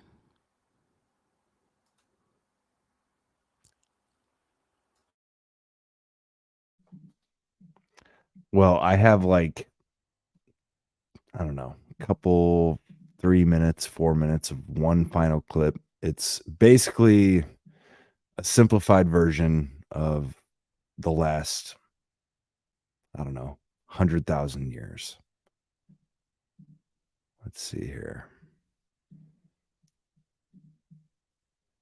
To us. But then, around 12,000 years ago, in multiple locations, humans developed agriculture, mostly through genetics. I'll go back just a little bit. Apologies. Which is not efficient. Still, for the next 40,000 years, human life remained more or less the same. There was little to build upon. Our ancestors were only one animal among many. Building a skyscraper without knowing what a house is hard. But while it's easy to be arrogant in our attitude to our ancestors, this would be ignorant. Humans 50,000 years ago were survival specialists. They had a detailed mental map of their territory, their senses were fine-tuned to the environment, they knew and memorized a great amount of information about plants and animals. They could make complicated tools that required years of careful training and very fine motor skills. Their bodies compared to our athletes today just because of their daily routines, and they lived a rich social life within their tribe. Survival required so many skills that the average brain volume of early modern humans might even have been bigger than it is today. As a group, we know more today, but as individuals, our ancestors were superior to us. But then, around 12,000 years ago, in multiple locations, humans developed agriculture. Everything changed very quickly. Before, survival as a hunter and forager required superb physical and mental abilities in all fields from everybody. With the rise of the agricultural age, individuals could increasingly rely on the skills of others for survival. This meant that some of them could specialize. Maybe they worked on better tools. Maybe they took time to breed more resistant crops or better livestock. Maybe they started inventing things. As farming got more and more efficient, what we call civilization began. Agriculture gave us a reliable and predictable food source, which allowed humans to hoard food on a large scale for the first time, which is much easier to do with grains than meat. The food stock required protection, which led to communities living together in tighter spaces. First, early defense structures were built. The need for organization grew. The more organized we got, the faster things became efficient. Villages became cities. Cities became kingdoms. Kingdoms became empires. Connections between humans exploded, which led to opportunities to exchange knowledge. Progress became exponential. About 500 years ago, the scientific revolution began. Mathematics, physics, astronomy, biology, and chemistry transformed everything we thought we knew. The Industrial Revolution followed soon after, laying the foundation for the modern world. As our overall efficiency grew exponentially, more people could spend their lifetime contributing to the progress of humanity. Revolutions kept happening. The invention of the computer, its evolution into a medium we all use on a daily basis, and the rise of the internet shaped our world. It's hard to grasp how fast all of that happened. It's been about 125,000 generations since the emergence of the first human species. About 7,500 generations since the physiologically modern human saw the light of day. 500 generations ago, what we call civilization began. 20 generations ago, we learned how to do science. And the internet became available to most people only 1 generation ago. Today, we live in the most prosperous age humanity has ever experienced. We have transformed this planet, from the composition of its atmosphere to large-scale changes in its landscape, and also in terms of the other animals in existence. We light up the night with artificial stars and put people in a metal box in the sky. Some have even walked on our moon. We put robots on other planets. We've looked deep into the past of the universe with mechanical eyes. Our knowledge and our way of acquiring and storing more of it has exploded. The average high school student today knows more about the universe than a scholar a few centuries ago. Humans dominate this planet, even if our rule is very fragile. We are still not that different from our ancestors 70,000 years ago, but your lifestyle has existed for less than 0.001% of human history. From here on, there's no saying what the future holds for us. We're building a skyscraper, but we're not sure if it's standing on a solid foundation or if we're building it on quicksand. You know that I know that shit had like a certain bent to it, but simple summarization. I don't know. Do you guys buy it? Well, this is something that you've been talking about how everybody underestimates our ancestors and acts like, Yeah. yeah. The cool part about that in the beginning, he's talking about the fact that people might have had bigger brains because they had to memorize, hey, that mushroom will kill you. Hey, like, don't mess with that critter, things like that. They had to memorize all of that stuff. And us getting reliant on computers and these little, pocket devices that we have and everything it's dumbed us down for sure. And we need to start memorizing things. And if we're going to use the internet for good, we need to not rely on the internet, because if you start relying on the internet, everything that the internet does for you atrophies. And one day we won't be allowed on. It'll still be here probably, but they won't let you on because you said something that goes against whatever narrative that they're pushing. So keep that in mind. Don't get so reliant on the internet and think that you can solve all your problems. Start buying books. Just buy up as many damn books as you can buy, even if you don't. Even if you're not interested in the topic, you might need to be interested in that topic. And if you think that you can maintain electricity, and because I think that they'll probably try to cut people like us off from that even. Learn how to preserve things without electricity. That's a huge one, because that's going to be one of the mechanisms that they use to control us. If you don't want to live in their smart city, they're going to cut off everything outside of that grid, and they'll say it's for some kind of environmental nonsense. So learn how to preserve food without electricity, and learn how to live without air conditioning. That's and people were really badass, and we've had all these crutches around to really cause a lot of atrophy. Yeah, I agree. We're in 2 or 3 generations, we'll probably have the brain the size of a peanut if we keep going the way we're going. I do make an effort occasionally, even in my Discord chat. I'll ask a question rather than Google it, because I sort of miss the art of having a bit of a conversation, even just about the question sometimes. Without asking questions and continuing conversation, we don't really need each other, do we? We just go and ask the internet. I mean, that's part of family social breakdown as well. There used to be discussions around the dinner table, etc. People would finish their meal and they'd sit around chatting about things. That doesn't happen anymore. There's no, hey, Mum, what do you think about this? Or, hey, Dad, how does this work? Doesn't happen. It's just YouTube. Check it out. Search. Let Google tell you. So there's this real disconnect there. I felt it myself, both ways, with both my son and also myself with, my mum and what have you. I do try to sort of make an effort to go and ask her own experiences about things, not just what Google has to say, because, she's been around longer than me. So, I encourage people to sort of try to keep those conversations going. And as Ando said, even if you've got books that you're not even interested in, some of it's just about keeping the neural pathways going, and also reading in certain light, like natural light, etc., instead of reading off a blue screen. That's another thing that's affecting us physiologically. It's also good to have field guides for edible plants, animals, tracks, gardening, maps. I'm looking at my shelf. I've got probably an 80-year-old America's Garden book. It's about yay thick. I'm not going to grab it because I've got all kinds of shit. I've got all these little books actually right in front of it, which my great grandfather pressed. Wow. We need to start buying 200-year-old book presses, printing presses, in case they cut us off. I have actually thought about that. That's mad.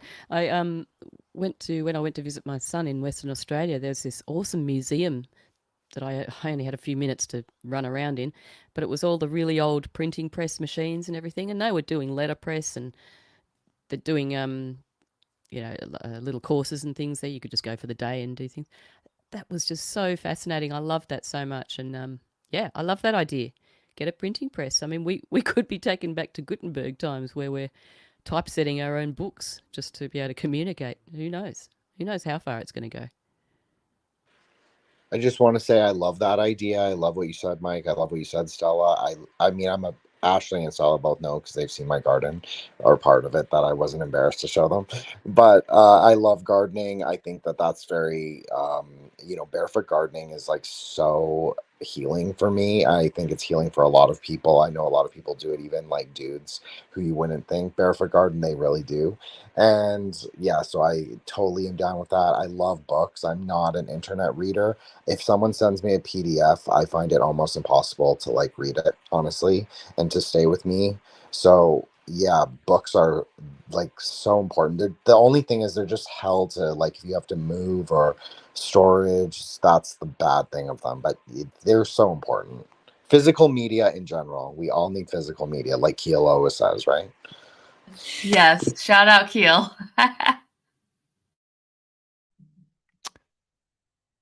Hey, Stella, Doc's in here. He's good. You saw me you saw me perk up and move my headphones. I heard I can usually tell if it's fireworks. I'm pretty sure I just heard about 4 or 5 gunshots. So Is that's that fun. common? That's fun. Not in this neighborhood. Could have been firecrackers, but didn't sound like it. Is it the YouTube army coming for you, man? I sure hope not. Doc's fine though. He's here. Good.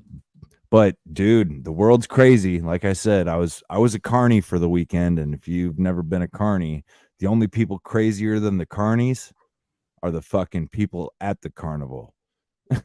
But I was gonna I ended up grabbing a whole fucking stack of books. I'm just gonna run through them real quick. This generalize what you should try to have in hard print. First of all, Common Sense by Thomas Paine. A local hiking guide of the national forests and whatnot. 101 trees of whatever state you live in. Scat and Tracks. Edible wild plants. This is more about gardening, but winning the war on weeds. This is that old one. America's Garden Book. Hold on. Man, it's fucking old. Hang on. 1939. There's more information here than the internet will ever give you. And a field guide to local insects. Mike, just a bare minimum.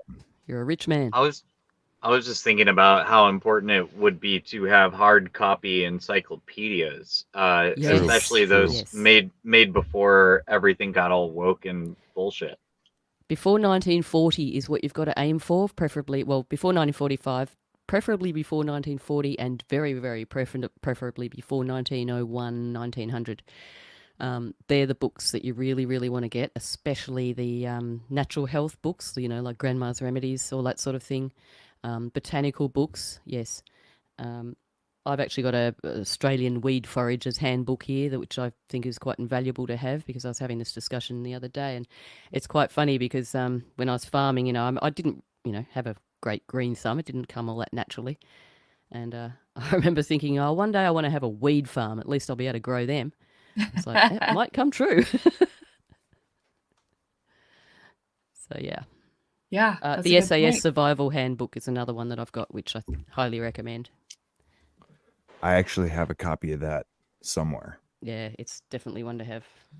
Everybody should get a copy of Culpeper's, the herb book, and just because it's such a foundational like herbalism book, even if you don't.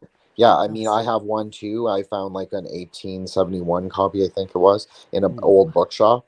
And you know what? I've read it like online because that's obviously all online on Mrs. Greaves. But it is such an invaluable book, and it lists the planetary elements for each plant as well. So it's actually really interesting when you're looking at it like as a series of correspondences. Is like the idea is that you can use the plants of each planet to treat planetary illnesses. I find it very fascinating personally. I think that's like a really great foundational book for everyone. If anybody wants any other recommendations for like hardcore permaculture stuff, if you really want to grow like a whole house homestead, I have other recommendations, but they're in milk crates way back there. But here's one more: spiders, just in case you get bit by some, or you see something and it's cool. Either way, field guides. Some sort man. of a. Did you? I didn't see. Did you hold up some sort of like a first aid book or something? It's probably. I have a couple first aid books. They're just not on the shelf. But yeah, and honestly, also you need that kind of shit. Yeah. Yeah, and you need a really updated version of that too, because I know, for instance, snakebite, the method of treating snakebite has changed a number of times over the years, so you need to sort of stay on top of that. I highly recommend going to used bookstores and looking for the field guides section and just buying whatever you find. If it applies. Yeah. Speaking of first aid books, it's good to have a good first aid kit. And it's good to have tourniquets at the ready, no matter where you're at. At least the faster you can get a tourniquet deployed on somebody, the faster the higher their probability of survival is. So keep them close, keep them handy. Yes, I have a snakebite kit on my list of things to get. That's right at the top. Since almost stepping on an Eastern Brown recently. So that's more something you have to worry about. We don't have any snakes where I live, so I'm gonna pass on the. I hate them so much. I have a healthy respect for them. Let's put it that way. I know you do, and that's very good. And you know what? If I lived there, maybe I would too. But I really don't like them. Like, really, really don't like them. Give me anything else. Spiders, I'm totally cool. I'll bring you outside. That's fine. But snakes, I don't like.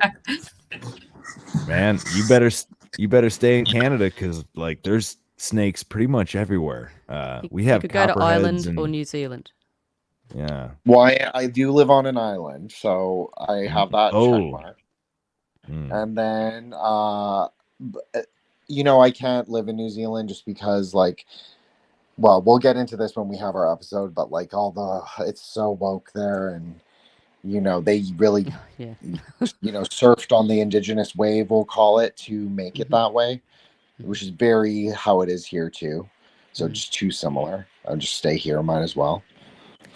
I definitely wasn't suggesting New Zealand. I was just saying they haven't got snakes.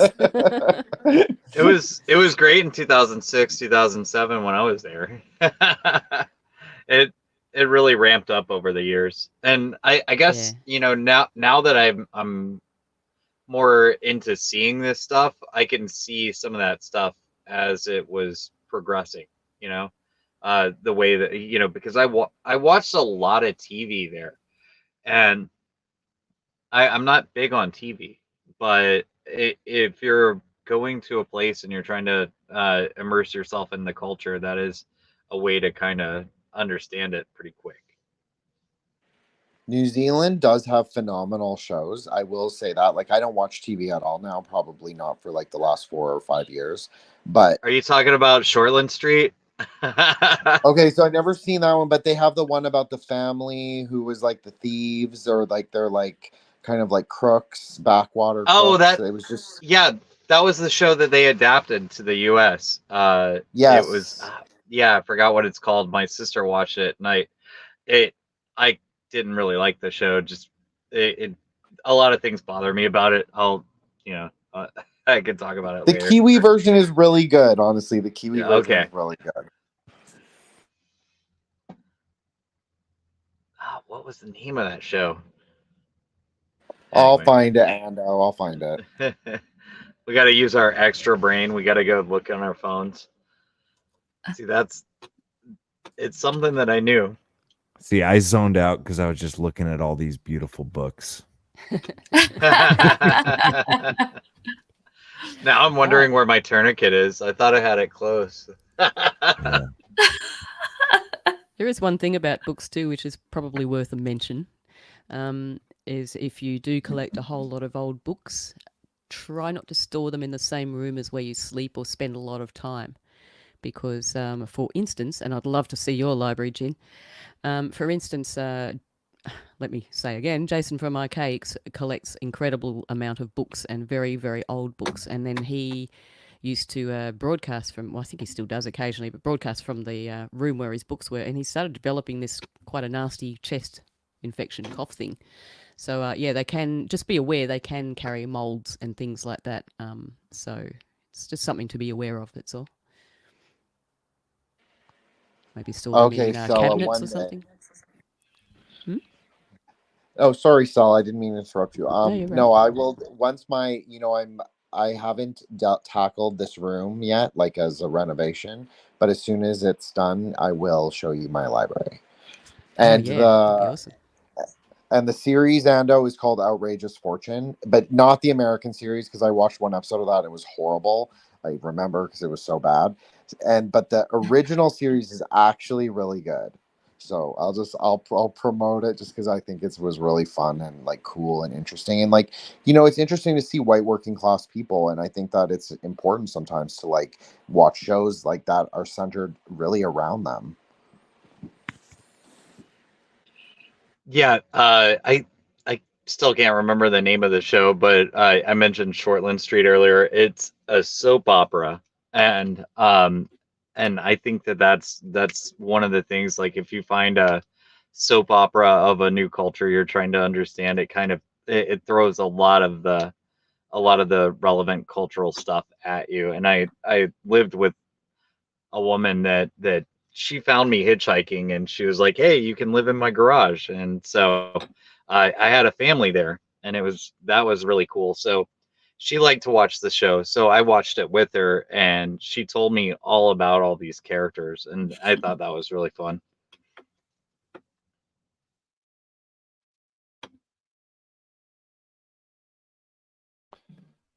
Well, folks, I don't know. Is it about time to wrap her up? We've covered quite a bit.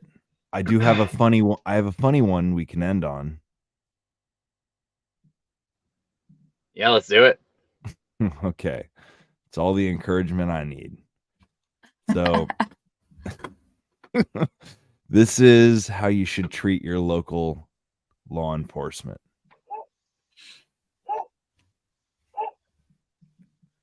You're gonna need to get your fucking hand off my fucking camera right now. I apologize. Get your fucking hand. Don't cover my fucking camera. Listen, bitch. Don't cover my fucking camera. Cover my fucking camera. I thought I was having No, shut the fuck up. Shut the fuck up. Don't fucking cover my fucking camera, son. What the fuck do you want? Okay, there's no need for that name calling. Fuck you, bitch. So you know what? There's no need for you to be all secret shady covering the fucking camera. What do you fucking want, bitch? That's an officer safety protocol that we usually No, really? No, for my safety protocol, you ain't covering my fucking cameras. You're violating my fucking constitutional rights. What the fuck do you want? I am here to talk to you. Are you home? Fuck you. Are you home? Get the fuck off my property. You got a fucking warrant? Get the fuck off my fucking property. I actually do have a warrant. Whoa, really? So, get the fuck off my property. It's Bye, just bitch. Bye, you fucking cunts. Bye, get the fuck off my property. Are you home to come out and talk with me? Yeah, bitch, I'm inside hiding from you. That's what I fucking do, you dumb cunt. Get the fuck off my fucking property, man. You know how many times you guys have accused me of hiding in the fucking house from you? Get your fucking hand off my fucking camera and get away from my fucking camera. Get the fuck off my property. Right now, get the fuck off my property. Get the fuck off my property. What do you not fucking comprehend? Show me a fucking warrant, cunt. You got a warrant? Show me a fucking warrant. Dawn, you're losing connection. Ma'am? Fuck you, you fucking ugly cunt. The fuck off my fucking property. Are you able to restart or something? No. Get the fuck out of my property. Are you home right now? Bye, bitch, and take all your fucking faggot fucking friends with you. Bye, cunt. It's just a few of us Bye. here. Fuck you. I don't give a fuck who's there. Nobody's welcome. Get the fuck off my property. You can stand on the fucking curb, and then you can show me your fucking warrant. But until then, I suggest you get the fuck off my property, bitch. This ain't fucking Ruby Ridge 2. Get all your little fucking kids off my property. Get the fuck out of here, all you little faggot ass fucking cops. This ain't Ruby Ridge 2. Get the fuck out of here, motherfuckers. Oh my gosh, is that real? And they did. It seemed real. It seemed real. Oh my gosh, that is insane. Oh, yes. Couldn't help it. No, I was that just was trying to. Sorry, go. No, Sal. You can totally. I was just saying this was funny. I was trying to imagine what that person looked like. I'm sort of trying to imagine a 97-year-old in a walking frame with Tood. Yeah, that would have been hilarious. But this lady apparently knew her stuff, although she kept her vocabulary fairly limited. But she seemed to know what was within her rights. Now, do I think that's a good idea?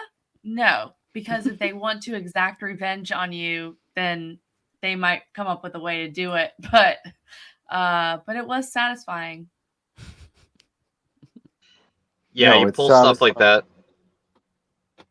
You have to be impeccable, like, and not let them catch you do anything at all, because they'll start on you for just little stuff. You know, if your trash bin stays out in front of the place for too long and whatever, shit like that, they'll come after you for whatever they can. Yeah, that's what I think too. Like they'll nab her when she has to leave the house sometime. Yep, when she doesn't have a doorbell on her. Well, you don't have to be home to talk to people through your ring cam. Right. Well, there was that moment where the officer's like, "Ma'am, I think you're losing connection.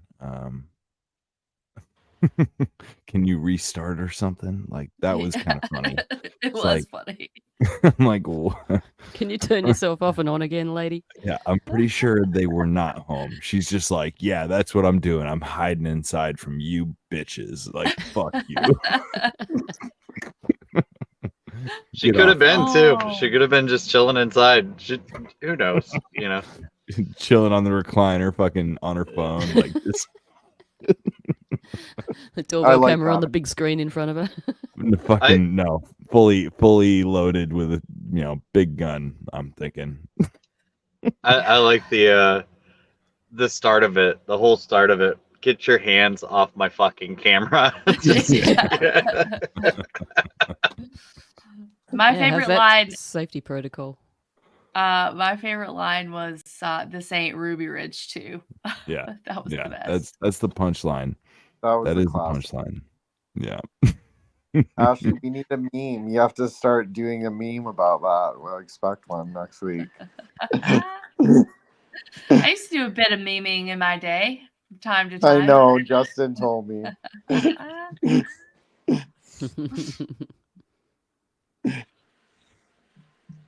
The meme queen. There is. I was just gonna say there is like a minute left of this. Oh, let's please do it, guys. Let's hear it. Yeah, let's do it. I'm ready for it. Hey, fucking Ruby Ridge 2. Get all your little kids. Fuck out of here, all you little faggot ass fucking cops. Yeah, fuck you, bitch. You pointed fucking ARs at me. Fuck you, cunt. Can't wait till the fucking fuck you. That might be it. It's like the little yappy dog at the door, isn't it? Yes. Yeah. This This woman is, I mean, it takes quite a bit of energy to have that amount of sustained yelling. It really does. Yeah, she's Power got to some her. rage. She's got some rage. Oh, This ain't her- it's not her first rodeo, you know. Her vein was, I could just see it. Like the vein in her forehead was really pulsing. Bulging. Yes. Yeah. Yeah, red face, everything. Well, I'm thinking we probably send it around and sign her off. Yeah. Sounds Aye, good. aye. Sounds Aye, good. aye. Well, I'm Mike the Polymath, Easy Peasy Podcast. Buy some books. Go to easypeasy.ittybitty.tips if you want to buy mine. And I'll pass it to Ashley. Alrighty. Thank you guys again for a really lovely conversation. I was glad to have Jen with us. Always love being on with my pod mate, Stella. So I really appreciate it. Mike, Ando is always great. And you can find me at Union Unknowns on Twitter. You can find Ando. say the Ashley, how do we line. find Union of the Unknowns? Well, Ando, I'm glad that you asked. You can find us on our Linktree page at unionoftheunknowns.com. That has all the ways to get in touch with us, including a link to our Discord server, and we would love to have you. Jen. Oh, I'm sorry, Ando. Throw to you. You throw to me. Ando, Burn Babylon Burn, and the Doom Kitchen. You can find me at libertylinks.io/the Doom Kitchen, and email me at thedoomkitchen@protonmail.com. Jin the Ninja, how do we find you? Okay, so you guys are all so profesh with your link trees. I'm so embarrassed. But anyways, I am on Twitter at Wukong Reborn, WUKONG Reborn, and Insta Threshold Saints, one word. And you can also email me at thresholdsaints@protonmail.com as well. And I have an upcoming episode with Union of Unknowns. They'll be with Ashley and Stella and Drew, and yeah, and then Ashley and I are doing our series on the NDEs on Subconscious Realm. Shout out General Lee. Yeah, and I have a million interviews coming up. I'm not trying to be like woo, but I do. And I do, so that's it. So, but don't follow me on Twitter because I'm a little savage. So, that's be prepared. It's the only way to be, man. It's totally cool. Oh, and thank you so much, Mike and Ando, for having me on and tolerating me and all my bullshit. Dude, so thank no, you, man, no. This is we call it what the fuck for a reason. I want at some point to be like, I don't fucking know about that, man. It's the whole point. We're just asking questions. And finally, Stella Q. Yeah. Keep the savage up. We need more savage, I think. Yeah. Look, I never really into promoting, but look, Union of the Unknowns with my friend Ashley and other friends there, and we do the once a week Not Your Mama's News. We'll laugh at Clown World there, and occasionally I'm on the Propaganda Report with Brad Binkley, which is fun. And yes, as Jen also mentioned, thank you for that. Drew Misson's You're Missing the Point if you want to have a little listen to what's going on in Australia at the moment with The Voice and the referendum voting, which is coming up in 5 days. It's going to radically change Australia, really one way or the other in one sense. So, let's hope it all goes well and there's no civil unrest or something like that. I don't really see that happening. Anyway, sorry, that was a big, long sign-off. Thanks for having me. It was good. It was good. Nailed it. Thank you, guys. Hey, it's always a pleasure, y'all. Yeah. Thanks, What's there to Mike. say except what the fuck? Thanks for coming, and we will see y'all next time.